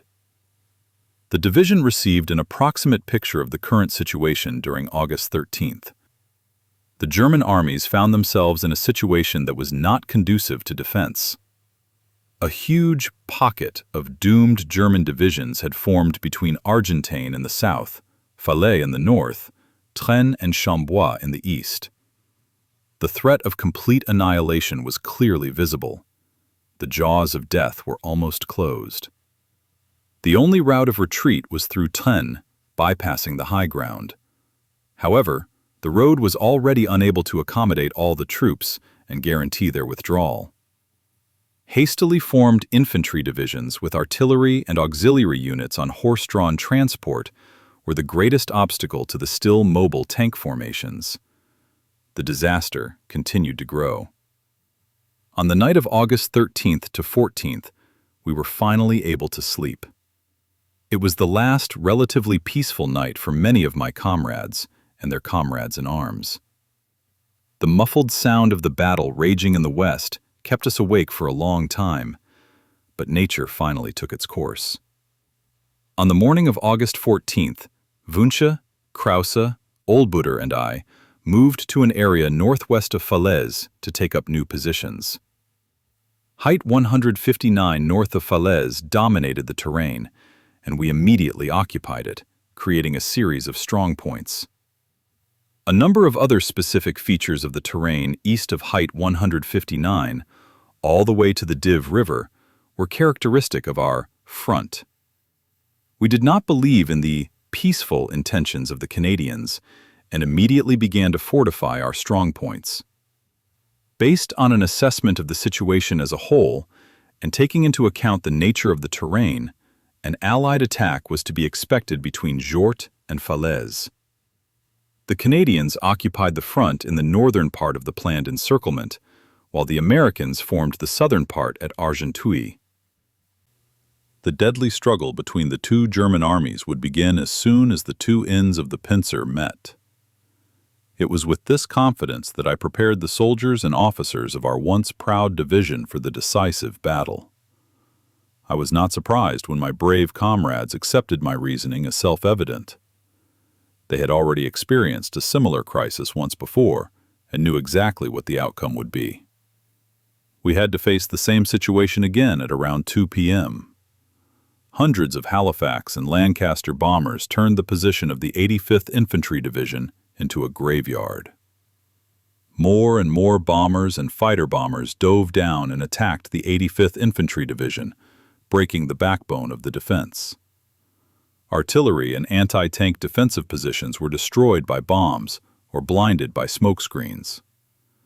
The ground attack on the positions of the 85th Infantry Division was carried out by the 1st Polish Armored Division, the 4th Canadian Armored Division, and the 3rd Canadian Infantry Division. The 2nd Canadian Armored Corps lined up in a parade-like formation, tank to tank. They waited for the signal from their commanders. They intended to break through the German defensive positions with an all-out assault. It was a mystery why the Canadians chose such an inflexible battle formation. Instead of leading their tanks into close quarters with the enemy in scattered formations, allowing them to make effective use of their guns and maneuvering space to crush positions and make a quick and deep thrust into the enemy's rear, these steel monsters rolled clumsily and sluggishly across the terrain. Precious time was lost as the tanks crossed the terrain adjacent to the Lazans River, as they were unable to traverse the marshy floodplain in such an awkward battle formation. Well-equipped and armed with modern combat equipment, the Canadian divisions were still north of their targets on the evening of the day of the attack. Even during this phase of the operation, Canadian armored vehicles were used to support the infantry. Neither the enormous firepower of such a large number of tanks nor their speed was used effectively. The Canadian leadership failed to show creativity in planning and conducting the operation. None of the Canadian attacks showed the talent of a great commander. Their planning was always stuck at the level of attrition warfare tactics. The elimination of the defending German divisions was never achieved by an effective breakthrough. As soon as the attacking lead units encountered enemy resistance, the advance units lost momentum and began to waste their energy on small, scattered battles. The course of the battle confirmed my previous observations. Towards evening, the first wave of Canadian tanks finally rushed towards a sparse strip of our defenses north of Falaise. The attack by the 4th Canadian Armored Division and the 3rd Infantry Division faltered in front of the remnants of our once powerful division. The attack by the two divisions failed, unable to break the high morale of the 500 soldiers of the 12th SS-Panzer-Division. Hill 159 remained in the hands of a handful of German soldiers. During the night, I visited all the strong points on our front and explained the situation of our two armies to the young soldiers. Now they knew that they were defending the northern flank of the Bag, and that holding our positions made it possible to withdraw the exhausted units. At dawn, 20 to 30 surviving soldiers of the 85th Infantry Division reached the positions on height 159 and voluntarily joined the soldiers defending there. This group had passed the enemy's sentry posts during the night.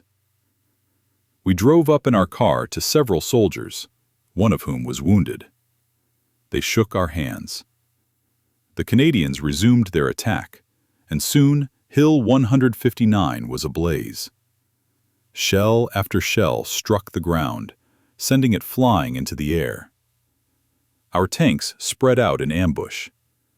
They waited for the dark outlines of enemy combat vehicles to appear, which would soon emerge from the thick curtain of smoke and dust. The first enemy tanks were already burning. Their infantry was pinned to the ground by accurate machine gun fire. Would our nerves hold out?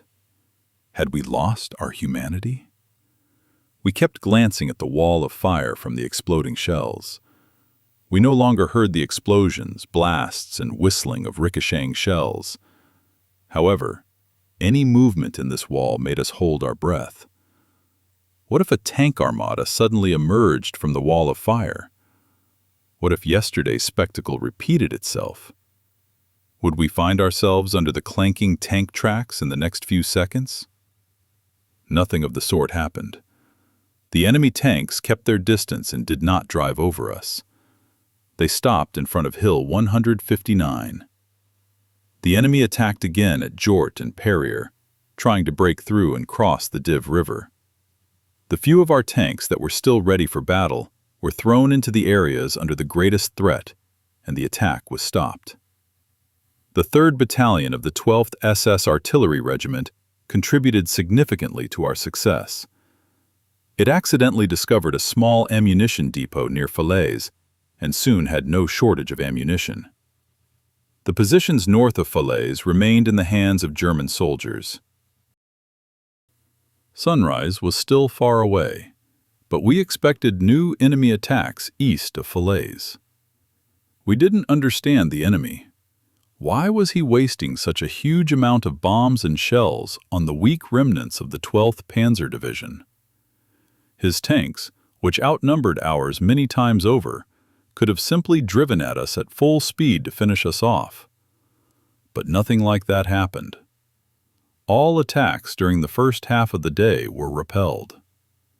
During the fighting around Hill 159, the commander of the 2nd Battalion of the 12th SS Panzer Regiment, SS Sturmbannführer Prinz, was killed. Once again, a true warrior and friend ended his combat career before my eyes. Prinz had been with me on all fronts since 1940. He was killed by artillery fire. Fighters dove on a small patch of forest near Bois du Roi, firing rockets at the long-destroyed forest. Several of our tanks, east of Hill 159, fell victim to attacks by Hawker Typhoon fighters. I met Max Wünsche between Versenville and Hill 159. He told me about the hopeless situation on the hill. Enemy tanks were rushing towards us. Their shells were exploding on the road. Max Wünsche disappeared from view. I felt a burning pain. Blood was running down my face and dove headfirst behind a small hedge. It turned out that a piece of shrapnel had exposed my skull. I looked at the road, my head spinning. Our car was gone, and Max Wünsche was nowhere to be seen. I was alone, but I didn't feel abandoned. I knew my comrades wouldn't leave me behind. The tanks were getting closer and closer. I crawled along the ditch to get out of the line of fire of the enemy's combat vehicles. The Shermans were engaged with several German tanks that had taken up a favorable position on the opposite slope. This was probably Max Wünsche's doing. Tank shells whistled over my head. I couldn't believe my eyes. Max Wünsche had returned. Under cover of tank fire, he was racing down the road to pick me up. I waved desperately at him. The road was visible and exposed to enemy fire along its entire length. Shells were exploding around Max, but that didn't stop him. He held the steering wheel tightly in his hands. I waited in the ditch, ready to jump into the car. We returned to the opposite slope at lightning speed. Wünsche encouraged me. He was directing the tank fire. I continued to fight with half my head shaved and a couple of stitches. Hill 159, which had been so desperately defended, fell in the afternoon. The survivors retreated to the OTI sector. SS Obersturmführer Hauck, commander of the Armored Reconnaissance Unit, reported an attack by the 1st Polish Tank Division at Jort. The Poles again attempted to break through to the crossing over the Div, but so far all their attacks had been repulsed. Units of the 2nd Canadian Infantry Division entered Falaise towards evening. The 6th Brigade, commanded by Brigadier General H. Young, finally managed to capture the town of William the Conqueror. Fighting continued in the ruins of the completely destroyed city. The division broke out of the encirclement after nightfall and withdrew to positions near Haute. The new front line ran from Mort-Coulibier through Domblainville to Falaise. On August 17th, new attacks by the Polish Tank Division on Zort began. The 3rd Company of the 12th SS Anti-Aircraft Artillery Battalion was practically destroyed. The commander, SS Untersturmführer Hartwig, was mortally wounded, and the remaining artillerymen retreated with the battery in an easterly direction. The enemy crossed the Div and advanced to the southeast. At this point, the 1st Polish Tank Division did not have a single cohesive combat unit to oppose it. The road to Trennes and Chambois was open to the Poles. The Falaise pocket could be tied up. The SS Obersturmführer's reconnaissance unit was destroyed towards evening. He himself was wounded and taken prisoner, but managed to escape and report to the division about the threat from large enemy tank forces wedging deep into our right flank in the direction of Trennes. About 60 soldiers of the division were still engaged in heavy, fierce fighting in Falaise. These soldiers, exhausted after continuous fighting since June 6th, were fighting against the 6th Canadian Infantry Brigade. 2 Tigers were the backbone of the defense, but the soldiers were already marked for death. That evening, 2 Grenadiers, chosen by lot, none of their comrades wanted to leave the group, delivered the last report and news from the brave detachment. The entire group perished shortly after midnight amid the ruins of the École Supérieure school. The remnants of the division defended the Div-Nessy line, 8 kilometers southeast on the road from Falaise to Argenteuil, with their last ounce of strength. In Nessy, 2 damaged Tigers prevented the armored vehicles of the leading units of the 53rd British Infantry Division from advancing. On August 19th, at around 2 a.m., both Tigers were finally put out of action. SS Obersturmführer Meitzel and the other surviving soldiers were taken prisoner. All members of the Tiger crews were wounded. During the night of August 18th to 19th, we abandoned the last mobile radio station and all other vehicles of secondary importance. We left only a few passenger cars, armored personnel carriers, and tractors. The command post in Nessy was captured by enemy tanks and infantry shortly before sunrise. My liaison officer was killed by a bullet to the stomach. We took a young soldier with us. Taking advantage of the morning twilight, together with the remnants of Krauss's combat group, we fought our way south and occupied a new line of defense southeast of the railroad tracks. During the night, Wunsch's combat group encountered advancing enemy units. Most of the combat group's personnel were wounded and taken prisoner. Max Wünsche and 2 other officers were captured 6 days later. We were confronted with suffering and indifference to the cruel and tragic fate of the people around us. By midday, the commander of the 84th Army Corps, General Elfeld, and his chief of staff, Lieutenant Colonel von Kriegern, appeared at our command post. Our division no longer had any contact with higher headquarters. The personnel of the 85th Infantry Division, Major General Fiebig, had separated from the Corps. As a result, General Elfeld had to command only the remnants of the 12th Panzer Division. The suffering we saw around us was simply beyond description. Refugees and soldiers from the defeated German armies were helpless against the bombers constantly flying overhead. It was impossible to hide from the explosions of shells and bombs. Concentrated in such a small area, we were excellent targets for the enemy's air forces. The wooded areas were filled with wounded soldiers and dead horses. Death hung over us at every turn. We were like targets on a firing range. The guns of the 4th Canadian and 1st Polish Tank Divisions could take aim at us. It was impossible to miss. By chance, in a garden a kilometer southwest of Trina, we stumbled upon the command post of the 7th Army. General Elfeld and I headed for the Army headquarters. The roads were impassable. They were clogged with motorized units and the infantry division's horse-drawn wagons. Burning vehicles and exploding ammunition, and more shells were falling among the vehicles and carts, marked this road.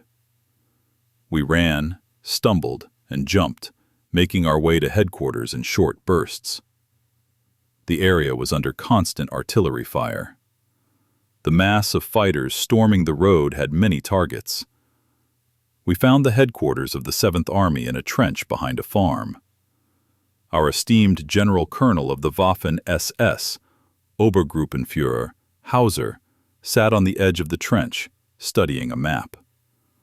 With the commander were his Chief of Staff, Colonel von Gersdorf, Lieutenant Colonel von Kluge of the General Staff, and Major Guderian of the General Staff.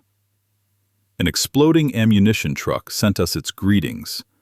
Colonel von Gersdorf was wounded. The issuance of orders continued.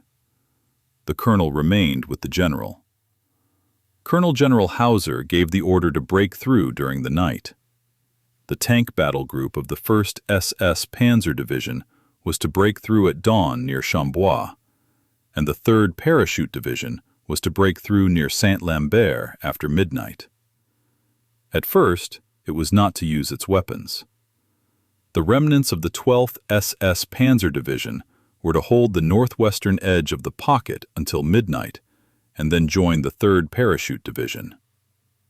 We said goodbye to the commander with a final handshake. He looked at us seriously with his only good eye. He had lost the other in battle near Moscow. We rushed through the hail of shells again and took cover in the quarry. Many German soldiers lay huddled together at its steep walls. They were waiting for the night to come so they could escape from this hell.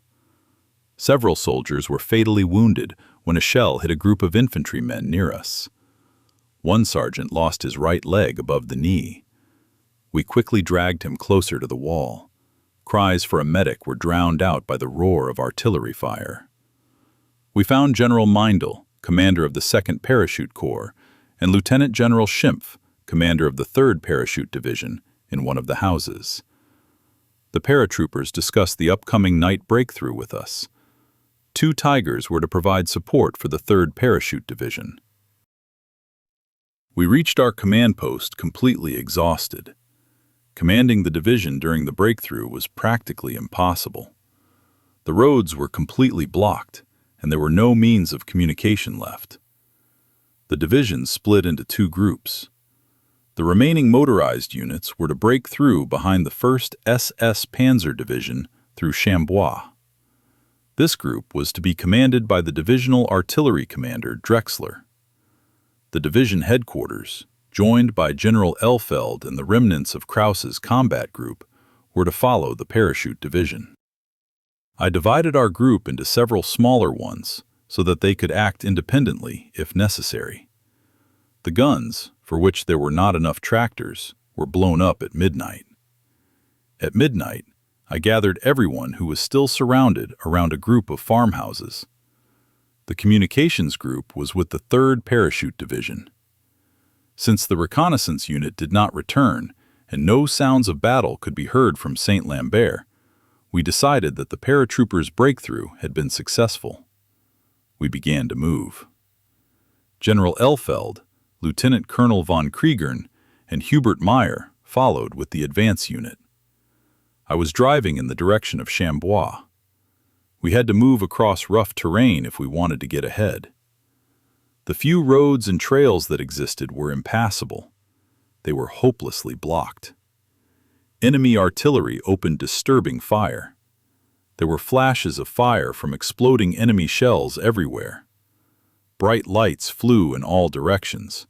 Our ammunition was exploding. Exhausted German soldiers wandered back and forth. The confusion in the pocket of the encirclement made it impossible to choose the exact direction of movement. By dawn, we were west of Chambois and joined up with a tank battle group of the 1st SS Panzer Division, which was just about to launch an attack. We joined them as infantry. I jumped onto the armor of a tank and, in order to climb up, grabbed the belt of a comrade lying behind the turret. I let go of him in horror. The soldier was dead. He had been killed by shrapnel. The attackers were being fired upon by enemy anti-tank guns, tanks, and artillery.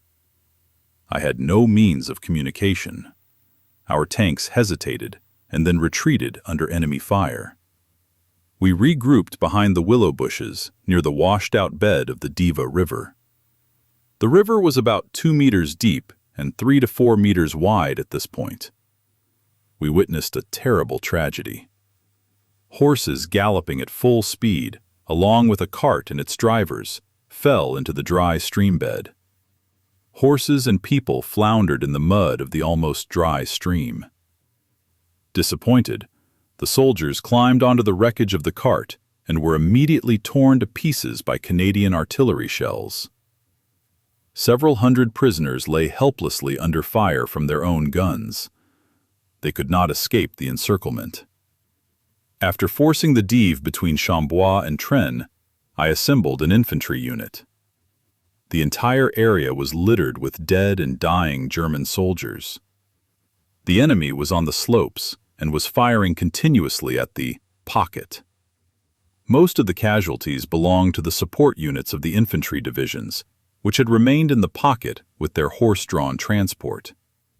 With no one to lead them, they fled. General Elfeld and Lieutenant Colonel von Kriegern were missing. They were not at the assembly point. To restore order to the now swollen group, I ordered the soldiers to gather under the cover of a farm. While columns of unarmed soldiers were marching towards the enemy nearby, many officers and soldiers without weapons joined my group.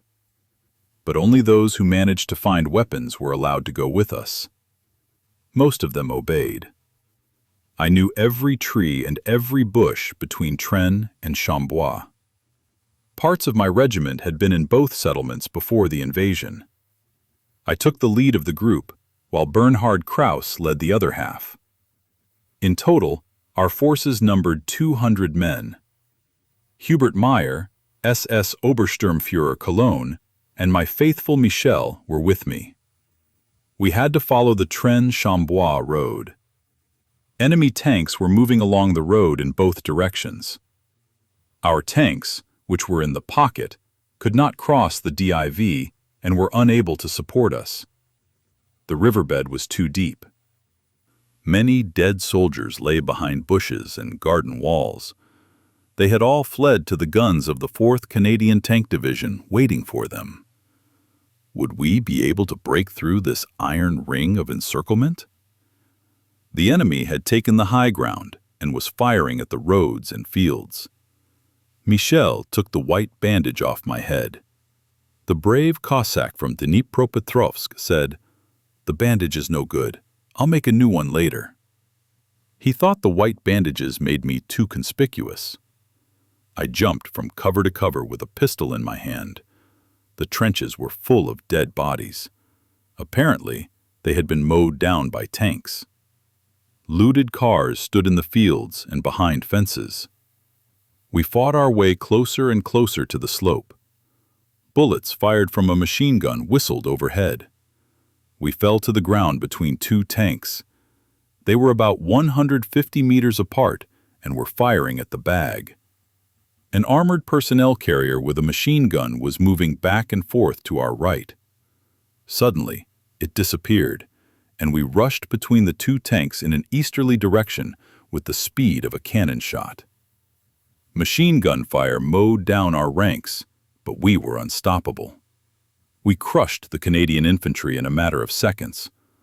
All this happened almost completely silently. Only the whistling of shells flying overhead and explosions could be heard.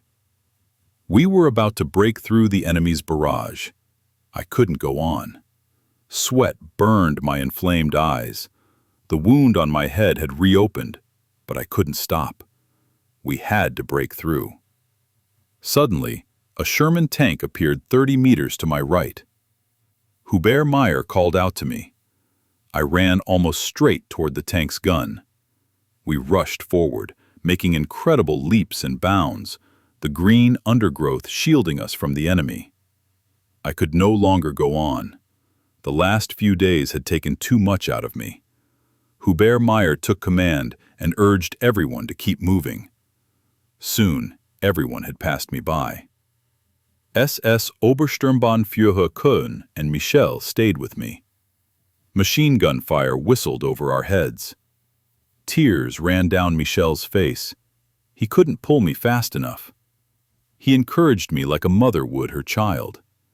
Every now and then I heard, "Commander, let's go! Commander, let's go! There are only a few hundred meters left. Please, Commander, let's go!" We advanced across the field alone. I stopped trying to find cover or make double dashes. Now I slowly dragged myself eastward and finally fell into a ditch. My comrades were already lying there, waiting for me. We crawled across the road and made our way to the ridge stretching northeast from Chambois. Without saying a word, we looked at the pocket behind us and cursed the people who had so recklessly sacrificed the remnants of 2 German armies. In total, the Allies surrounded more than 8 German divisions, about 100,000 men. About half broke out of the encirclement, as did most of the 5th Panzer and 7th Armies before that. Initially, there were up to 20 German divisions in the Falaise pocket. We discussed the possibility of shortening the front line, which had to be withdrawn to the Seine River even after the loss of Caen. We believed that a preemptive evacuation from western France to positions along the Seine was possible. Beyond the Seine, the infantry divisions, which had now been so ineptly sacrificed in the Falaise pocket, could prove their usefulness, and the tank divisions could get time to rest and replenish. We continued to march along the ridge, occasionally coming under artillery fire. With no knowledge of the situation, we did not hope to link up with our units until we were on the other side of the Seine. However, south of Vimoutiers, we encountered the combat guard of the 2nd Reconnaissance Battalion of the SS Motorized Division Reich. At the command post of the Grenadier Motorized Regiment Germania, we were informed that the regiment and other units had participated in an attack in the Chambois area to break through the encirclement. The initial attack with small forces failed, but on August 21st, it was successful. The encirclement front was broken, and up to half of the encircled German troops managed to get out of the Falaise pocket, while the rest were captured. Before the attack, I had the opportunity to convey important information about the situation to the regiment. Part of the motorized divisional group managed to escape from the pocket in the afternoon of August 20th. Other units did so the next day. The artillerymen lost several of their heavy guns. The battery of 37mm guns managed to break through with almost no losses. The commander of the 12th SS Signal Battalion, SS Sturmbannführer Pandel, was killed while attempting to save a valuable signal vehicle. The Battle of Normandy was over. German soldiers had once again achieved the seemingly impossible. They did not deserve the terrible defeat in the Falaise pocket. Officers, non-commissioned officers, and young soldiers fulfilled their duty to the end.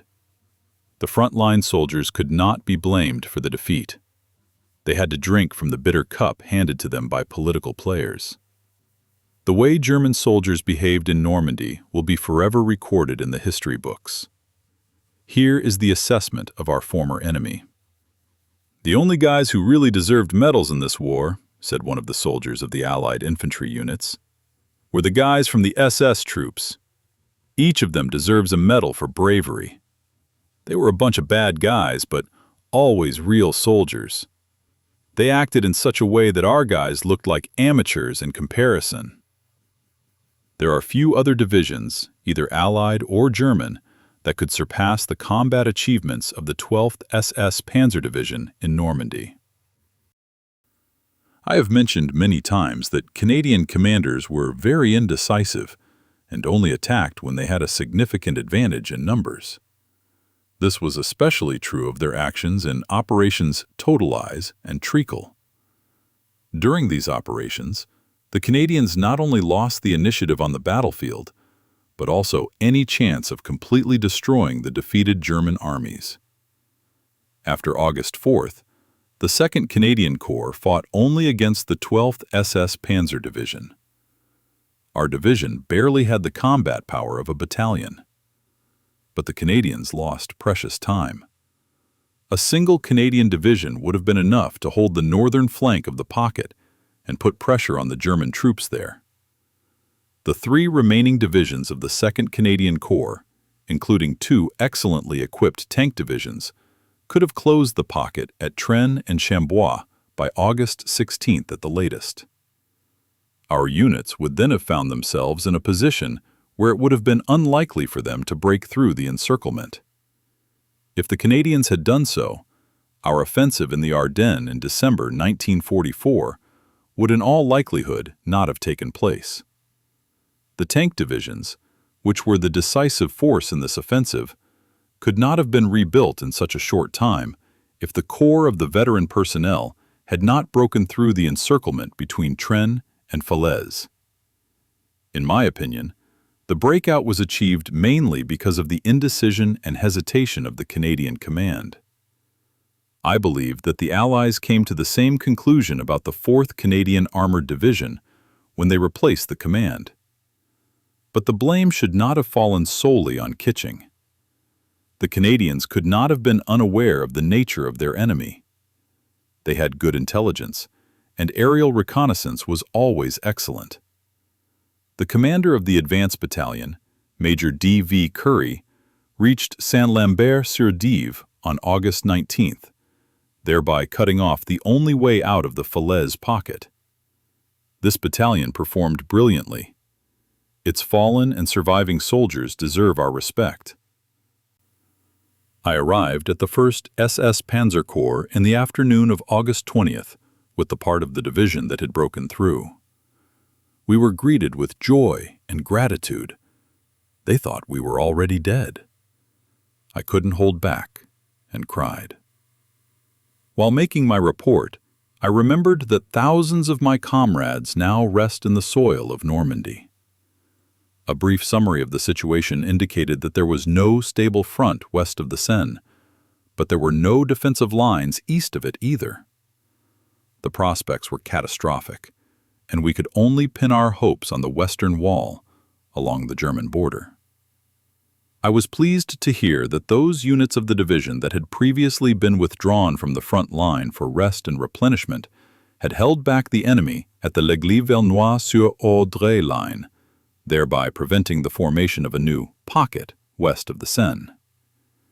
These units acted completely independently. SS Sturmbannführer Gerd Brehme was awarded the Knight's Cross with oak leaves for this. The personnel of the division headquarters, moving through Le Neuf, reached Louviers. From there, he would command the division's combat-ready units. The rest of the division fought as a mobile rear guard against American tank units advancing northward from Dreux and Villenois. Meanwhile, German troops that had broken out of the Falaise pocket crossed the Seine near Rouen. The personnel crossed the Seine at Elbeuf without any losses.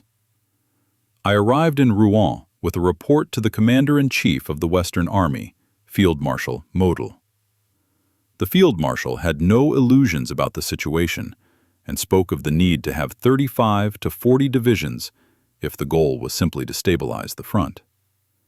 Since we all knew that there were not 40 divisions on the Western Front, our thoughts turned again and again to the Western Wall.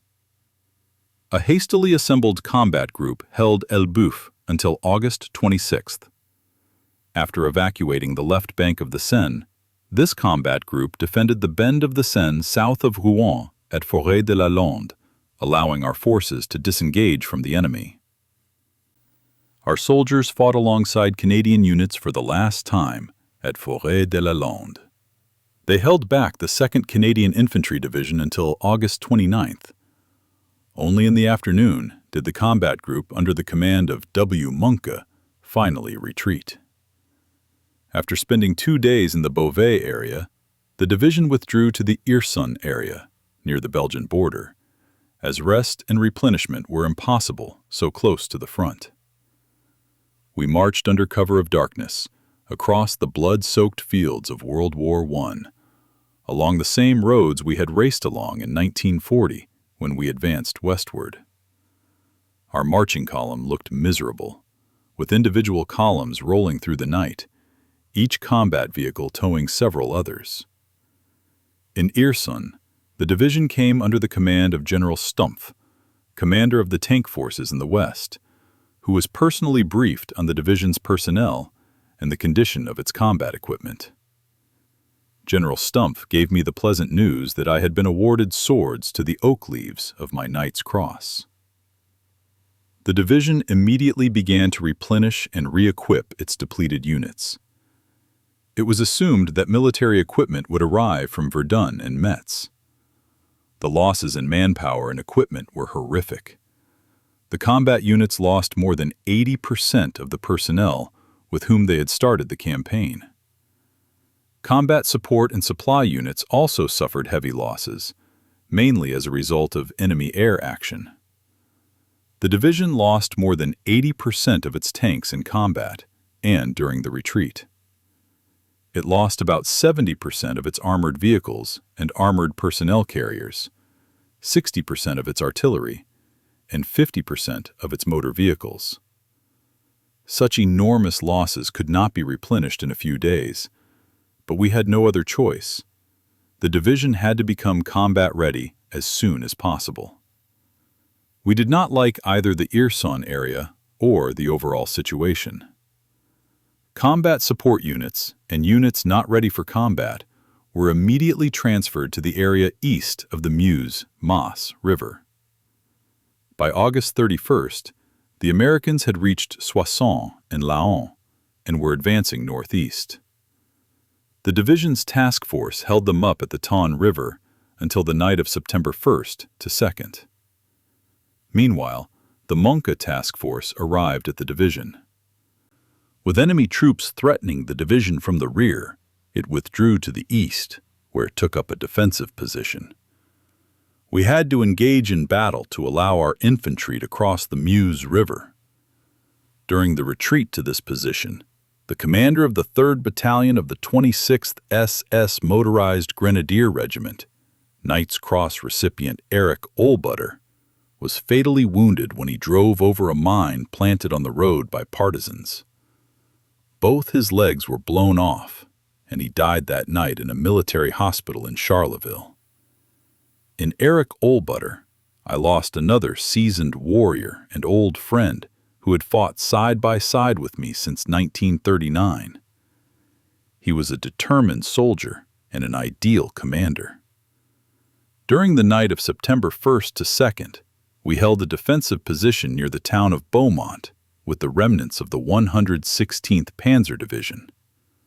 Under enemy pressure, the division retreated through Philippeville to Florennes. Shortly before arriving in Philippeville, the commander of the 26th SS Motorized Grenadier Regiment, SS Hauptsturmführer Heinz Schrott, was treacherously killed by partisans. The heroic struggle of the so-called partisans was nothing more than cowardly, commonplace murders from around the corner.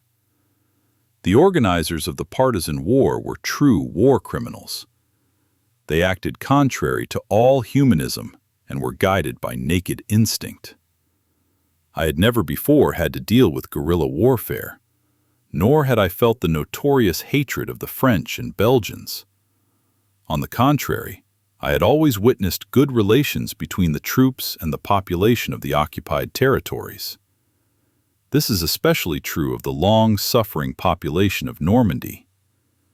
The so-called partisans only raised their heads when they did not have to fear for their personal safety and their lives. They did not fight. Instead, they treacherously and cowardly killed individual soldiers of the German army. From a military point of view, the actions of the partisans had virtually no impact on the course of the war. As a result, the population that did not participate in the partisan wars suffered the most from punitive reprisals by German troops. It was not the champions of the partisan war and violators of international law who suffered.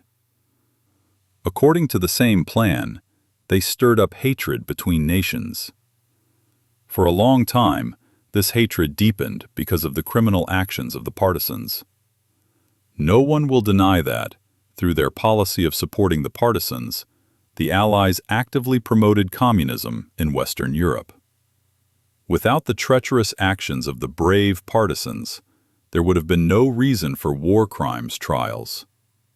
We crossed the Meuse, Maas, at Ivoire on September 4th to take up defensive positions across the river. The division occupied the Godin-Eau sector. The 2nd SS-Panzer-Division occupied the area on both sides of the Dinant. The division's combat strength consisted of approximately 600 infantrymen. It was divided into 2 combat groups. There were no more tanks. The tanks we had left were being repaired in Ludic, the German name for the city of Liège in Belgium. There was no ammunition for the heavy field howitzer battery. One battery of 88mm anti-aircraft guns was placed at the intersection of roads northwest of Sponton as ground support.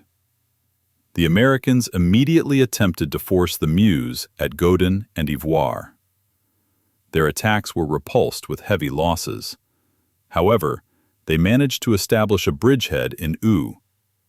The Americans took up positions there in the forest. During our counterattack, the bridgehead was reduced and was expected to be eliminated before nightfall on September 6th. I conducted reconnaissance and discussed the further defense of our positions on the Meuse, Maas River with Milius and Zibkin. Our vehicles were often fired upon by forest partisans.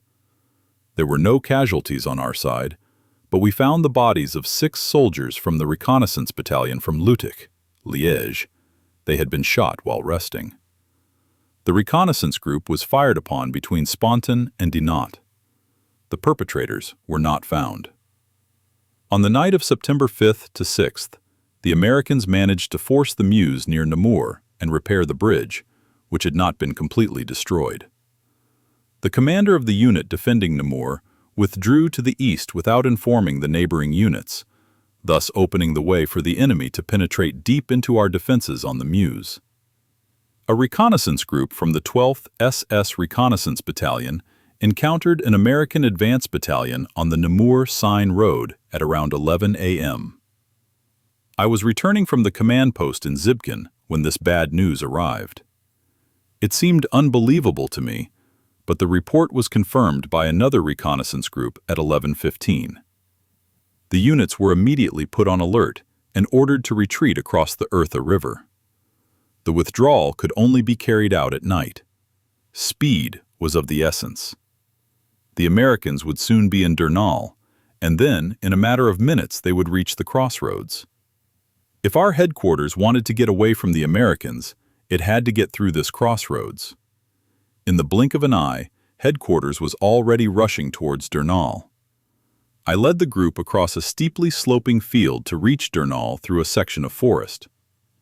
Just before arriving in Durnal, Hubert Meyer asked me to hand over command of the main unit to SS Hauptsturmführer Heinzelmann. I waved to Heinzelmann, who was driving behind us, and his car caught up with us as we approached the first houses in Durnal. The town lay in a deep valley. To the left of the road was a 1.5-meter wall, around which the road turned eastward. As always, I stood in the car and tried to look over the other side of the hill. As a result, I was able to see the main road to Namur above the protruding wall. I shouted a warning to Heinzelmann, but it was too late. A shell smashed the lead car to pieces, and the American tank that had fired it appeared from around the corner. The situation changed in the blink of an eye. Attacking a tank column with a couple of Volkswagens is no picnic. We couldn't turn back now. I watched the tank slowly rolling forward. From my personal experience in similar situations, I could assume that the tank commander would use this unique opportunity to capture the headquarters or destroy it with fire. There was nothing left to do but get out of the way, and as quickly as possible. I jumped over the gate and the wire fence separating the courtyard from the garden. But what an unpleasant surprise. I couldn't hide behind the row of houses. The buildings were built into the rising hill and were also surrounded by a high wall. If I tried to climb the wall, I would be an excellent target for the Americans. The first thing I needed to do was find a hiding place. The chicken coop was the only option, and I went for it. My body was carried over the wire. Max Bornheft saw me before I disappeared. Now we were both trapped. At least the chicken coop hid us from the enemy's view for a while.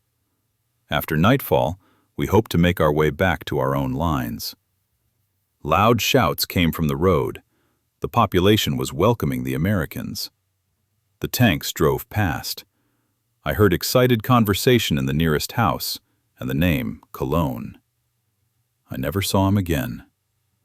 SS Obersturmführer Cologne is still listed as missing in action. By then it was already 2 p.m., and a light rain was falling on the roof of the chicken coop. I couldn't take it anymore. I had to know what was happening on the road. I crawled on my stomach to the wire fence. Barely making it around the corner of the chicken coop, I experienced one of the most terrifying moments of the entire war. Several partisans approached the fence and talked to the farmer. They probably wanted to know if he had seen any German soldiers on the farm. The farmer shook his head. Gritting my teeth, I lay just a few meters away from the partisans. They knew about the fence and were looking at the hill. Would these moments be my last on earth? I gripped my pistol tightly. They would not take me without a fight. The branchy bushes were my cover. The shouts and gunshots drew the boys' attention to a neighboring farmhouse. My comrade's life was cut short. We felt some relief.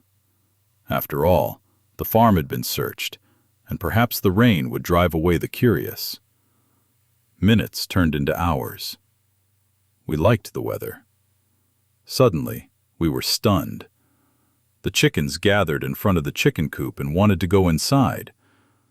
But they didn't want to share their apartment with us. They wanted us to leave.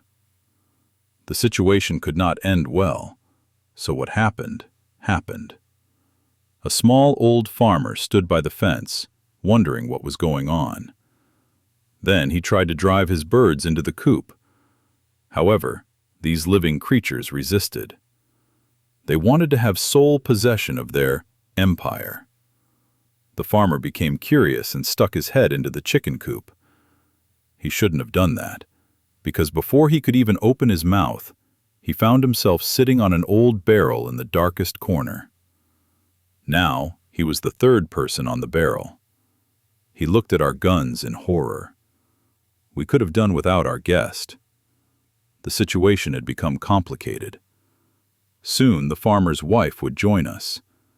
She would soon discover that her husband and master was missing and go looking for him. We decided to release the old man. He promised to keep his mouth shut and not get involved with the partisans. He quickly scurried away. Of course, we didn't consider his word to be as good as a banknote. As soon as the old man disappeared, we climbed over the high wall and immediately landed outside the partisan headquarters. I didn't expect such an unexpected outcome. It could have ended much worse. The partisans were stationed in the church boiler room, and a young guy was standing in the cellar door, enjoying his first American cigarette. The heavily armed partisans were climbing the stairs. We jumped, crawled, and ran through the cemetery like weasels. Old graves and tombstones hid us, preventing us from being discovered. We reached the compost heap in the corner of the cemetery. Since nothing else came to mind at that moment, I covered Max with old wreaths and asked him to watch the entrance to the church. I wanted to hide behind some bushes. A scream echoed through the cemetery, signaling to us that we were in a very dangerous situation. Still turning around, I saw 2 policemen on the steps of the church with carbines in their hands.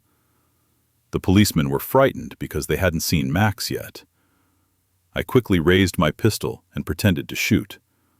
The policemen hid. I had to leave. I ran to the southern edge of the cemetery, and again, a rifle barrel was pointed at me.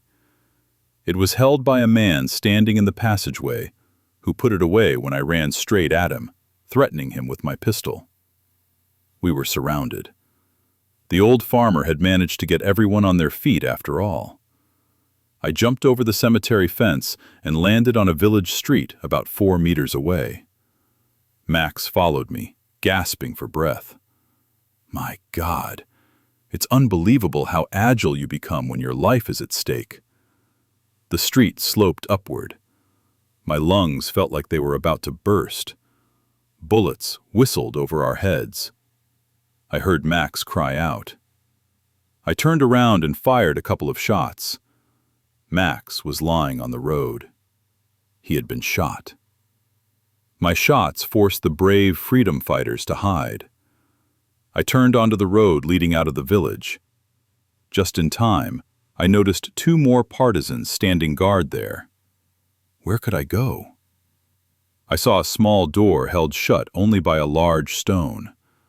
I hid behind it, unnoticed. I sat in the corner of the barn, completely exhausted, peeking through the cracks in the door. The partisans appeared a few seconds later. They ran excitedly back and forth along the road and searched every bush. My disappearance was inexplicable to them, and they began to accuse each other. One of the partisans demanded in a loud voice that I come out of my hiding place and surrender. He promised to hand me over to the Americans and respect international law.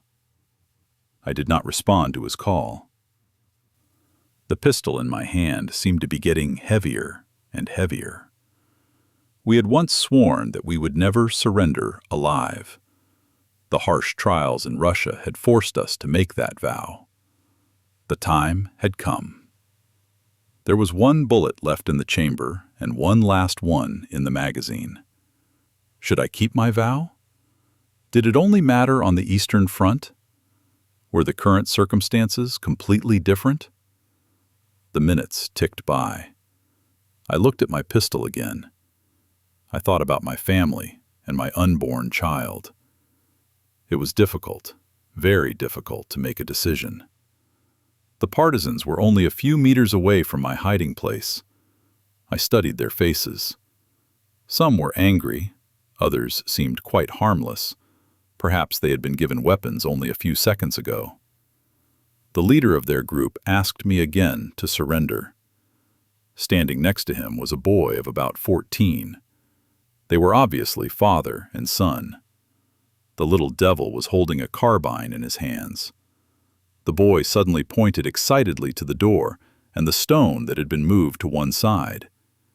His father understood everything. The spot where the stone had been lying was dry, which meant it had been moved a few minutes ago. The father asked me to surrender again. The partisans fired at the door and took out hand grenades.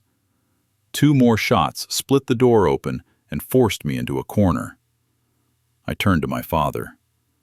"My gun is pointed at your son. Will you keep your promise?" He immediately pulled the boy toward him and repeated his promise to treat me properly. It was all over. All hope was pinned on a counterattack by my comrades. I threw the magazine from the gun into one corner and the gun itself into another. What a terrible feeling it is to be taken prisoner. I slowly opened the door and walked over to the partisan commander. One of the men lunged at me. Several pistols and carbines were pointed at me. Not a word was spoken. I paid no attention to the threats of weapons. I looked into my father's eyes. With a wave of his hand, he ordered his companions to lower their weapons. They reluctantly obeyed and accompanied us to the church. The partisan commander told me that he had been in Germany during World War I as a worker, and that he had only good memories of his time there. Consequently, he had no reason to be the leader of a gang of murderers. However, he said that it was sometimes difficult to keep young people from bloodshed and murder. Max was still lying on the road. He had a very painful bullet wound in his thigh. We dragged him to the police station, where he was immediately given a tetanus shot. The village doctor was extremely friendly. He told me that he hoped we would be able to return home soon. Two policemen then took a pair of handcuffs out of their pockets and put them on my wrists. I almost fell to my knees from the pain. The handcuffs dug deeper and deeper into my flesh. The policemen looked at me expectantly, while the partisans just stared, their mouths open. These two must have practiced this torture often before. They clearly expected me to scream in pain. Max looked at me and said, "Bastards." The leader returned to the room and gave the order to take me away. We hobbled through the cemetery and returned to the boiler room, the partisan base. Max was laid on a straw mattress. To my amazement, I saw two policemen open the boiler room door and take off their uniforms. Soon they left, dressed as partisans. I silently cursed the German military police unit that was stationed next to the church. These guys had apparently fallen asleep at the wheel, and we, the frontline soldiers, were now paying for their amateurism. Max was in excruciating pain. He asked me again and again to contact his father if I survived. He didn't have much hope of surviving himself. The hours in the basement dragged on slowly. The partisan leader brought me some bread. He was worried. He knew that there were German troops west of the village and that they would probably pass through Durnell during the night. I listened intently for the slightest noise. From the partisans' conversations, I understood that the Americans were moving in the direction of Dinant and were not currently in Durnell. We were guarded by a very nervous partisan who kept reaching for his pistol. Every time I tried to make Max more comfortable, he would shout and wave his pistol in front of us. The young man was frightened. I found out why a few hours later. At midnight, the partisans suddenly split up, and only our guards remained with us. Before leaving, they placed a heavy table between us and them. It divided the room into two parts. The pistol was pointed at me the whole time. Sometimes I had the feeling that our guard wanted to kill me. Cars drove through the village. Were they Germans or Americans? We didn't have to wait long for the answer. An hour later, I heard gunshots and explosions. Shrapnel whistled through the air. Probably a German car was burning. By dawn, there was noise all around us. We could clearly distinguish German machine guns from American ones by the sound. We listened intently to the noise of the battle. Our guard was becoming more and more sleepless. His pistol was constantly pointed at me. He even refused to give Max water.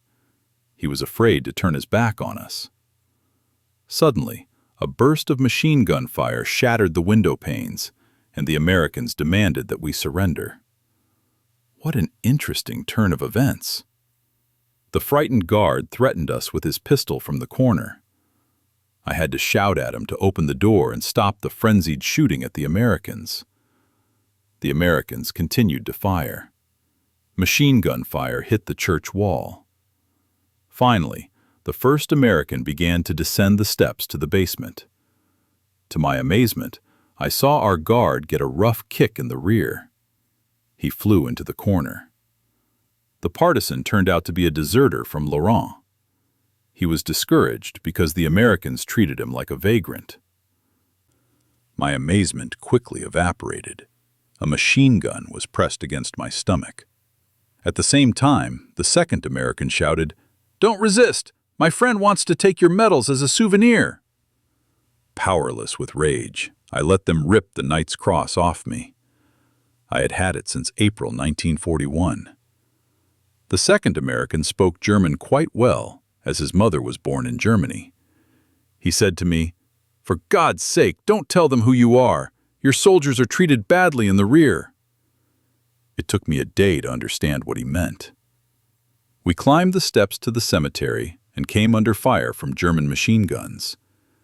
We lay between the graves and waited for the shooting to stop.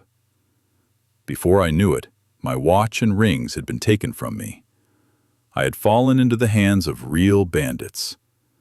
Behind the church, they took my money, and another G I took me into custody.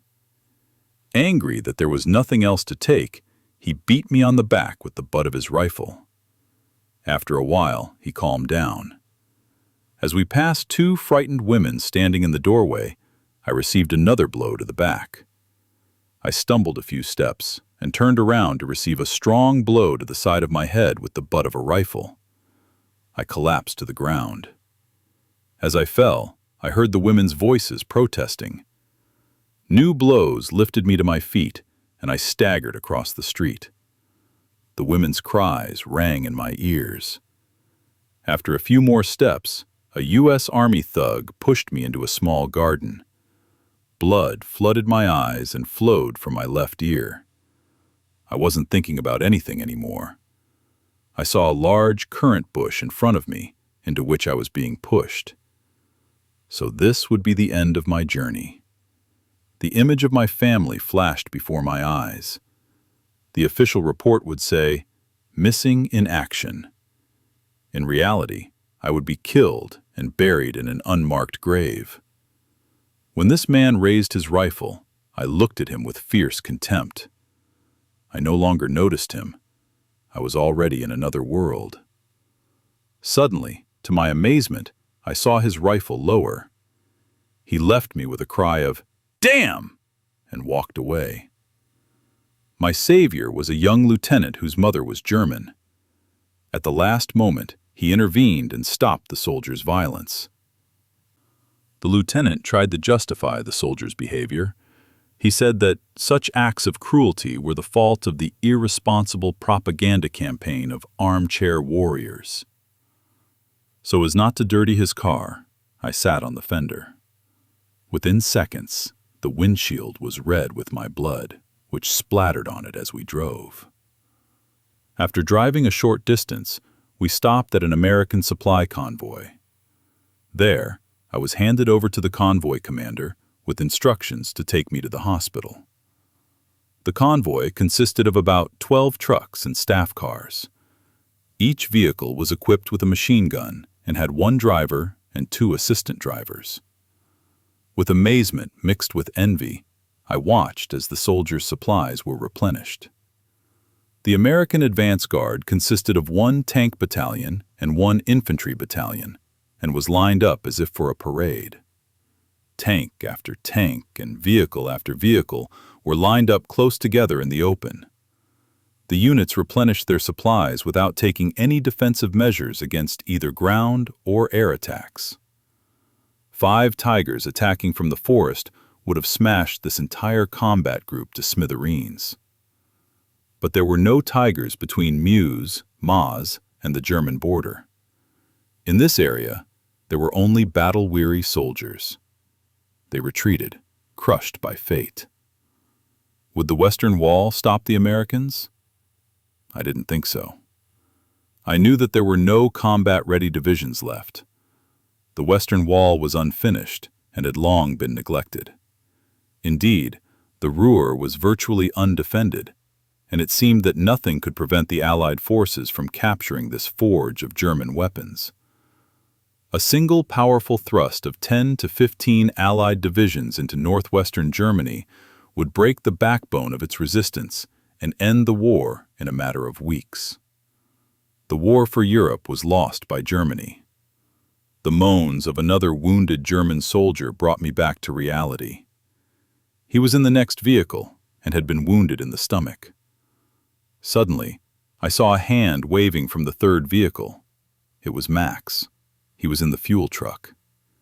Empty canisters served as a bed for the wounded Max. Meanwhile, about 60 German prisoners had been gathered. Several paratroopers, about 15 soldiers from my division, and fighters from the security battalion were distributed among the trucks. The convoy set off in the direction of Namur towards evening that same day. I looked closely at the road running through the grain fields. Understandably, thoughts of escape crossed my mind. Would such an attempt be successful? I nudged the young paratrooper and shared my idea with him. He nodded in agreement and moved closer to the edge of the vehicle. The Americans were cautious. Each vehicle was covered by a machine gun on the vehicle behind it, and in addition, there was an American with an automatic weapon in each cab. This meant that only the winding road that passed through wooded terrain could be considered suitable for escape. We didn't have such a lucky opportunity. We arrived in Namur sooner than we thought. But the thought of escape never left us. We wanted to be free again. There was a lot of excitement in Namur. The bridge over the Meuse, Maas, had been rebuilt by American engineers without much difficulty. The population either looked at us with indifference or behaved threateningly. Our convoy moved through the city center and stopped in front of a large building, which, as I later learned, was a prison. It was located next to the train station, and curious citizens had gathered around it. Women pointed at me. I was covered in blood and looked pitiful. I saw Max Bornheft being taken off the truck and carried into the building a few minutes later. Partisans and police officers received him at the entrance. Onlookers surrounded the group. Then something incredible happened. A shot rang out, turning the citizens into a frenzied crowd. The road came alive with approving whistles, cheers, and applause.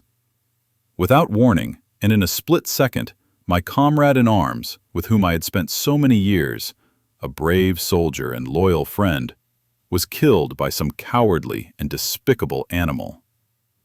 The accompanying Americans shook their heads at this thirst for murder and drove away the cowardly scoundrels.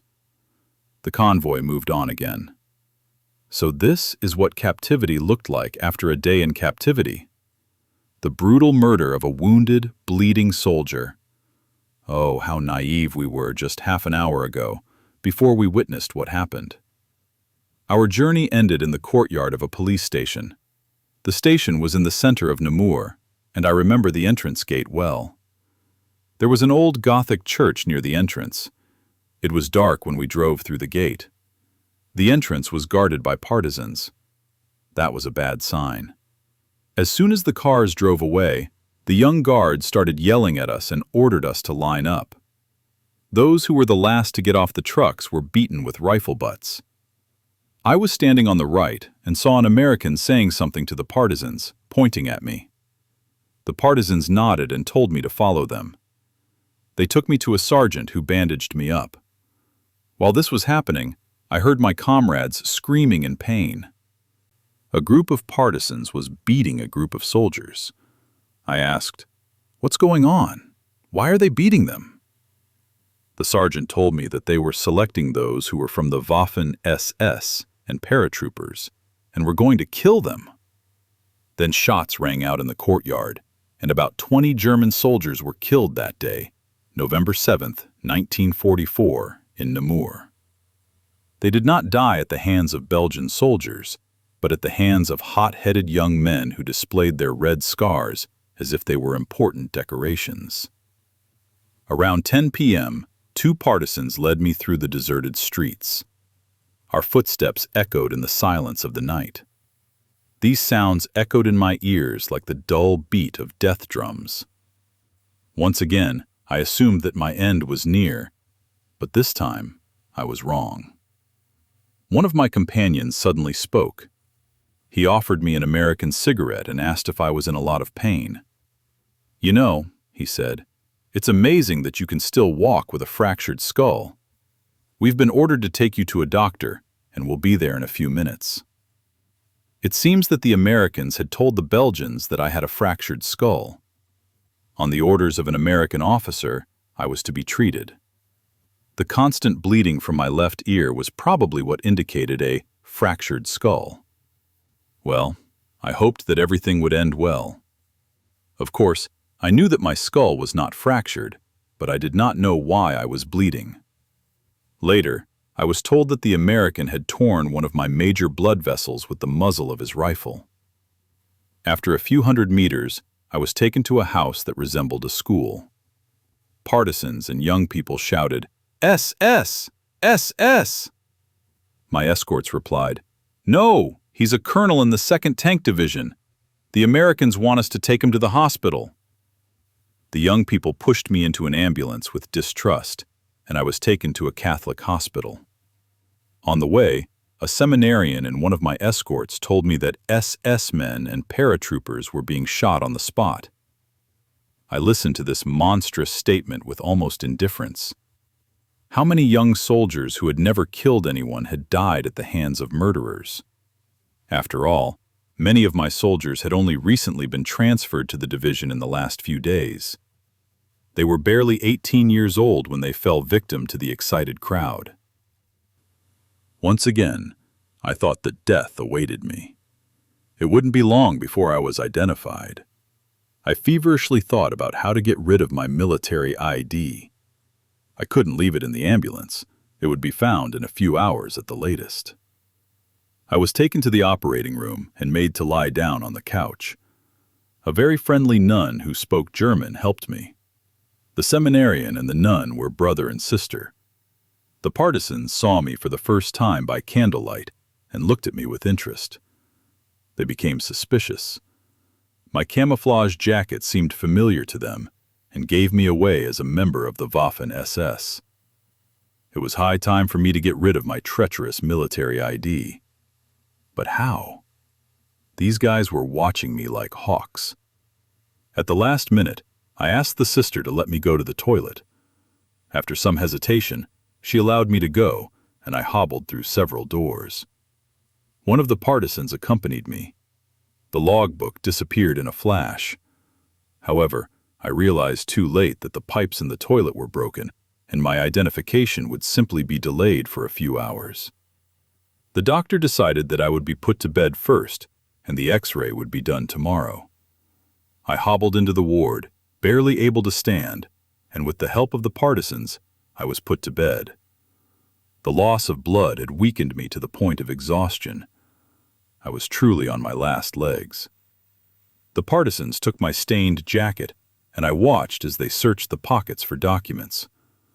Would I continue to be lucky? It didn't take long before they asked me where my documents were. Everything depended on how convincing my answer would be. I slowly opened my eyes and replied in a firm voice, "Americans." For a split second, I was afraid to breathe. Then I saw that the guards were satisfied with my answer. They shook my hand and left. In the middle of the night, they gave me a clean pillow because I was still losing a lot of blood. Exhausted, I fell into a deep sleep and dreamed of familiar places in Germany. I stayed in the hospital for 2 weeks. The doctors treated me excellently. The nurses quietly gave me cigarettes and sometimes added a light snack. Every day I felt better and better, and it seemed that they would not keep me in the hospital for long. I feverishly thought about escaping. I was on the 4th floor, and the only way to escape was through the window. I would have to find some sheets and make a rope. However, before I could do that, I was transferred to the Albert Barracks. The barracks were near the train station and were used by paratroopers. I didn't like the fact that I was the only prisoner and that I was being held alone in an empty room in the corner of the barracks. My new quarters were hardly suitable for escape. High walls and vigilant guards stood in the way of my freedom. My solitary confinement ended after 48 hours. The partisans sent me a comrade in misfortune. Lieutenant Allmuller had been captured north of Namur while attempting to reach the German border with a group of German infantrymen. They had fought their way through the forests and fields of northern France and Belgium for more than 3 weeks. Relying entirely on the help of local residents, they had traveled hundreds of kilometers only to be captured not far from the border. We worked together to improve our situation. Until then, we had been kept in terrible conditions. The heating problem was solved quickly. We broke up chairs, tables, and cupboards for firewood and burned them in the fireplace. However, it was not so easy to improve our diet. Every day we were given the same soup. 2 days later, our family grew. Lieutenant Wagner, a platoon commander in the infantry division, became the third person to join us. Like Allmuller, Wagner had been walking east for weeks, only to be captured on the Maas River. He possessed qualities that we lacked. He had somehow managed to hide a few hundred francs, which helped us improve our menu. To find support for our plans, we intended to engage the guards in conversation.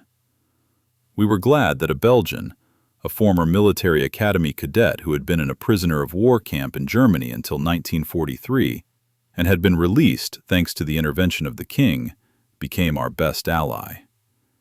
He was a career Belgian soldier and behaved accordingly. Expressing his indignation, he confirmed that German soldiers had been killed. The Red partisans were responsible for this.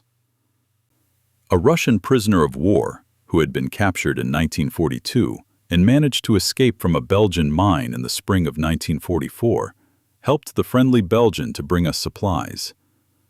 Shortly thereafter, 2 genuine peace activists joined our helpers. They had fought for their country out of pure idealism and had spent a considerable amount of time in Gestapo torture chambers. We were only able to maintain our physical strength with the help of these people. Of course, even they could only get bread, potatoes, carrots, and fruit. They themselves had little food and depended on receiving rations. However, the decent, honest attitude of these Belgians toward us helped us many times in difficult moments. By that time, heavy fighting had begun near Aachen, and we were wholeheartedly grateful to those who cared for us for every scrap of information. The former Red Army soldier was not particularly pleased when he learned about the critical military situation of the Germans, especially on the Eastern Front. He viewed the victory of the USSR without enthusiasm. A simple Russian soldier seemed to understand more about the intentions of the Soviet leadership than the fathers of the Casablanca Agreement. In any case, he had a healthier instinct than Sir Samuel Hoare, who responded on February 25, 1943, to a warning letter from Franco, the head of the Spanish state. I cannot accept the theory that Russia will pose a threat to Europe after the war. Similarly, I reject the idea that Russia might launch a political campaign against Western Europe after the end of hostilities. You object, saying that communism poses a huge threat to the continent and that Russia's victory will allow the communists to march triumphantly across Europe. We have completely opposite points of view. Finally, can any nation rule Europe alone after the war?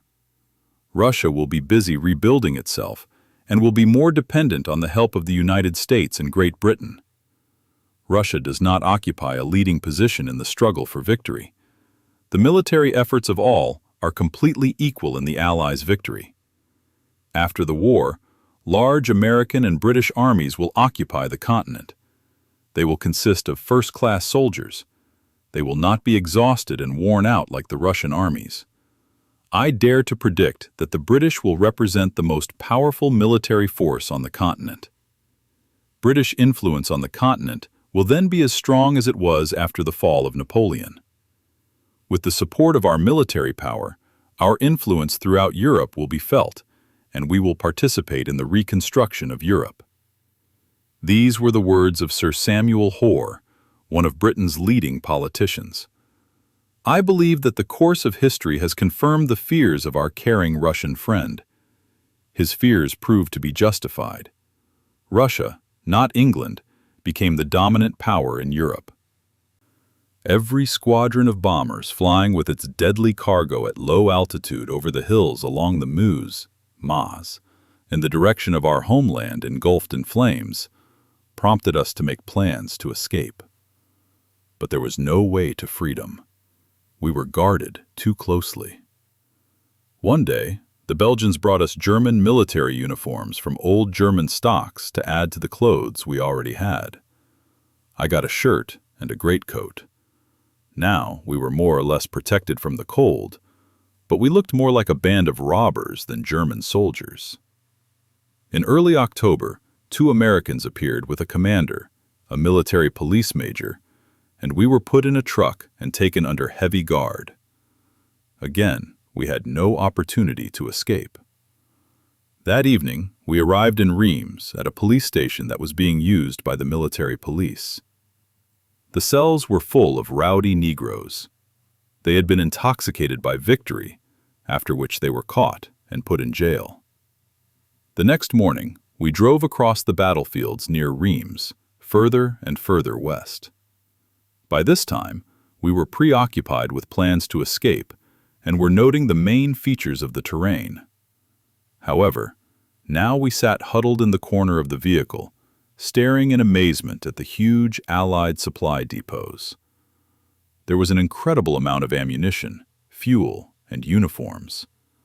Supply depots stretched for miles, one after another.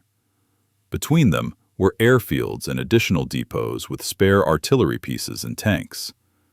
Traffic on the roads and in the camps functioned as it did in peacetime. There was no sign of camouflage or any precautions. We looked at it like a beggar looks at a rich man's house. Did the Americans, standing on the border of Germany, understand how great their advantage was in terms of weapons and military equipment? Towards evening, we passed through Compiègne. It was a long way from Compiègne in 1940 to Compiègne in 1944. In 1944, the road led to a large prisoner of war camp. Where would it lead from there? The camp made a huge impression on us. Barbed wire stretched as far as the eye could see. Before we could get inside, we had to pass through 2 outer gates guarded by bored American soldiers. We were immediately taken to the camp commandant, who questioned us meticulously, each one separately. I was registered as Colonel Meyer of the 2nd Armored Division. My service record book was considered lost by the Americans in Namur. The camp commander turned out to be an old Berliner whose law office was on Kurfürstendamm and who had emigrated to America in the 1930s. After a wide-ranging conversation, I was appointed assistant commandant and asked to look after the camp's officer contingent. Wagner, Allmüller, and I were given a small room, and we were happy to have a place of our own. We decided that our first task would be to conduct a thorough inspection the following morning. The camp was divided into 3 sections and housed several thousand people. As assistant commandant, I was able to move freely from section to section in search of my comrades. During my first tour of the enlisted men's quarters, I met a sergeant from the 1st Parachute Division. He let me in on the secrets of the camp, which was full of spies and traitors. Caution was the name of the game here. It wasn't long before our people had infiltrated all parts of the camp. For the future escape, we organized the systematic replenishment of food supplies, which were distributed among the various barracks. We even became the happy owners of a compass. Lieutenant Wagner managed to keep it despite all kinds of searches. Everything depended on the method of escape. We even got bandages. A doctor from the paratroopers joined our group and wanted to try to escape with us. One day, several hundred prisoners captured in the battles near Aachen were brought to the camp. They told us the latest news from Germany. Among these prisoners were soldiers from the Leibstandarte division, who told me what had happened to my 12th Panzer Division. I was shocked to hear about the murder of my loyal comrade Waldmüller. SS Sturmbannführer Waldmüller fell victim to the Macedonian partisans on September 9th near Boss-Bode, 10 kilometers northwest of Wilsam. The partisans stretched wire across the road. Waldmüller and his driver were knocked off their motorcycle. Both were seriously injured and then drowned like rats in a water-filled ditch. The brave Obersturmführer Hauck ran into a landmine that was detonated by partisans from behind the bushes and suffered severe burns.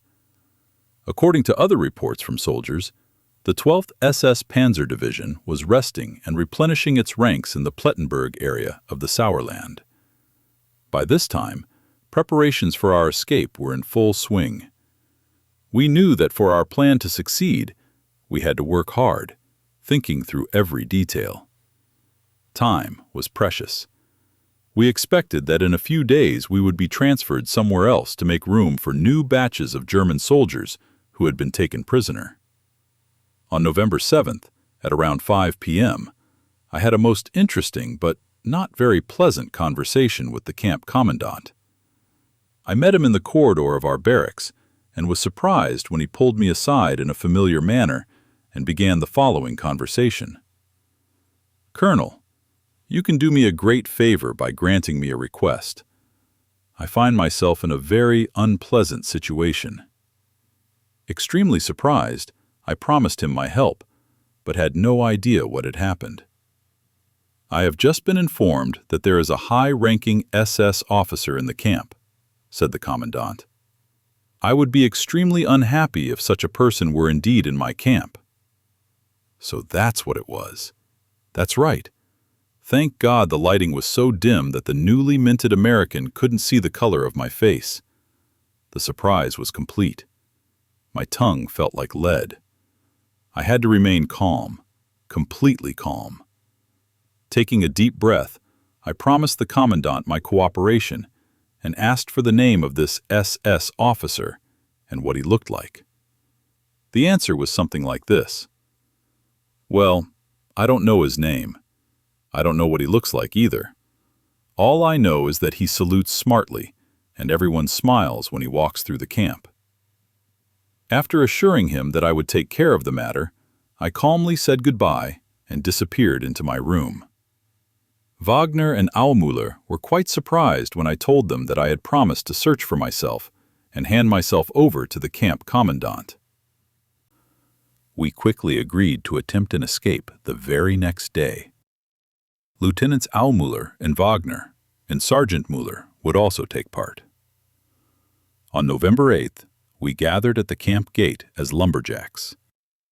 We were about to begin the long journey back to Germany from the forests of Compiègne. We were unlucky. Very few lumberjacks were needed. Disappointed, we trudged back to the barracks. Around 11 a.m., I was summoned to the camp commander. I said a few farewell words to my friends and followed the military police. The commandant sat at his desk, playing with his police baton. His face showed determination. His expression told me everything. However, I immediately noticed that he was not entirely sure of himself. I had to remain calm. The military police, tall as trees in the forest, stood on either side of me. They held their batons casually in their hands. The situation was getting serious.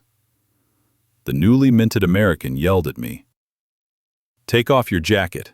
Take off your shirt!" I stood there, naked to the waist. "Raise your hands!"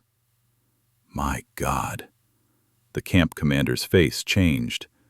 He was gasping for breath and clutching his desk tightly. He uttered a couple of angry curses in English before asking me about the origin of the image indicating my blood type on my body. Only then did I understand why I had to undress. I hadn't thought about this treacherous tattoo at all. I really needed to buy some time to find a plausible answer. I only responded to the repeated demand. I answered with a question. I politely asked the camp commander to explain himself.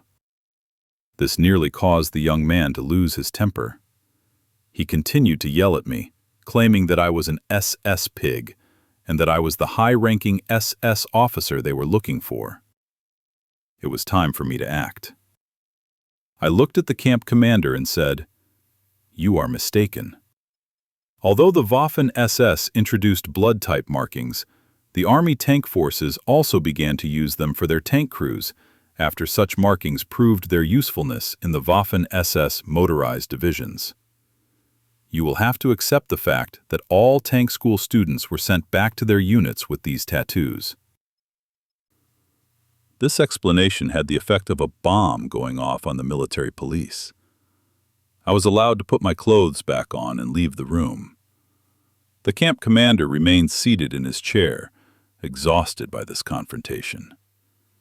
Half an hour later, the entire camp was turned upside down. The military police were searching for radio equipment. The prisoners, you see, were planning an escape on November 9th and had asked for weapons to be dropped to them from the air that evening. We just laughed at the Americans' fantasies. Unexpectedly, we were told to gather for departure. The transport for our evacuation had already arrived. Within an hour, we had to trudge through the city and then climb into the waiting freight train. Wagner and Aumüller were with me in the same car. Wagner immediately sat down on the floor and began to make a hole in it. He started swearing like crazy. The car was made of solid wood, and it was almost impossible to break. There was no way we could dismantle the floor, but the two of them continued their attempts. They wanted to escape. I heard my name being called out just before departure. I was told to get off the train and get into the waiting jeep. Well, they just got me.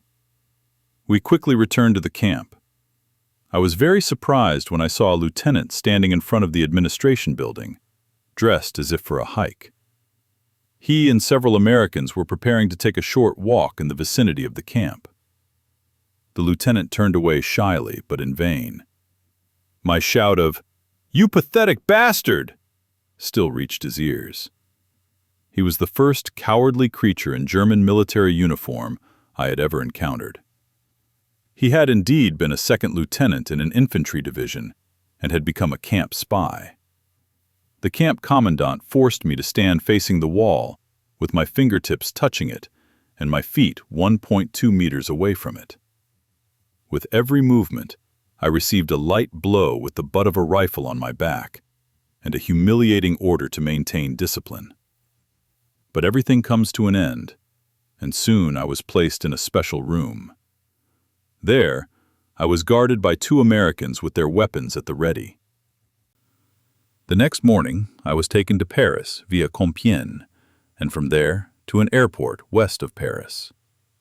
By 2 p.m., I was sitting in an airplane, looking down at the fields of former battles of 1940 rushing by. We left the continent at Dunkirk, and only then did I resign myself to fate and abandon all thoughts of escape. The war was over for me. Europe lay behind me in ruins, bleeding from countless wounds.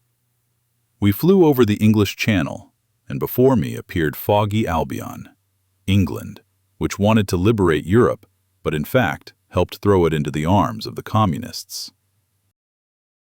That's all for today. Did you really watch both videos to the end? That's great. It means you really liked this story, and my enormous effort was not in vain. You simply must leave your opinion about these memories in the comments. But start your comment with the words, "I did it." I want to see how many heroes there are. I hope I can continue to delight you with such interesting videos in the future. Bye for now. See you soon.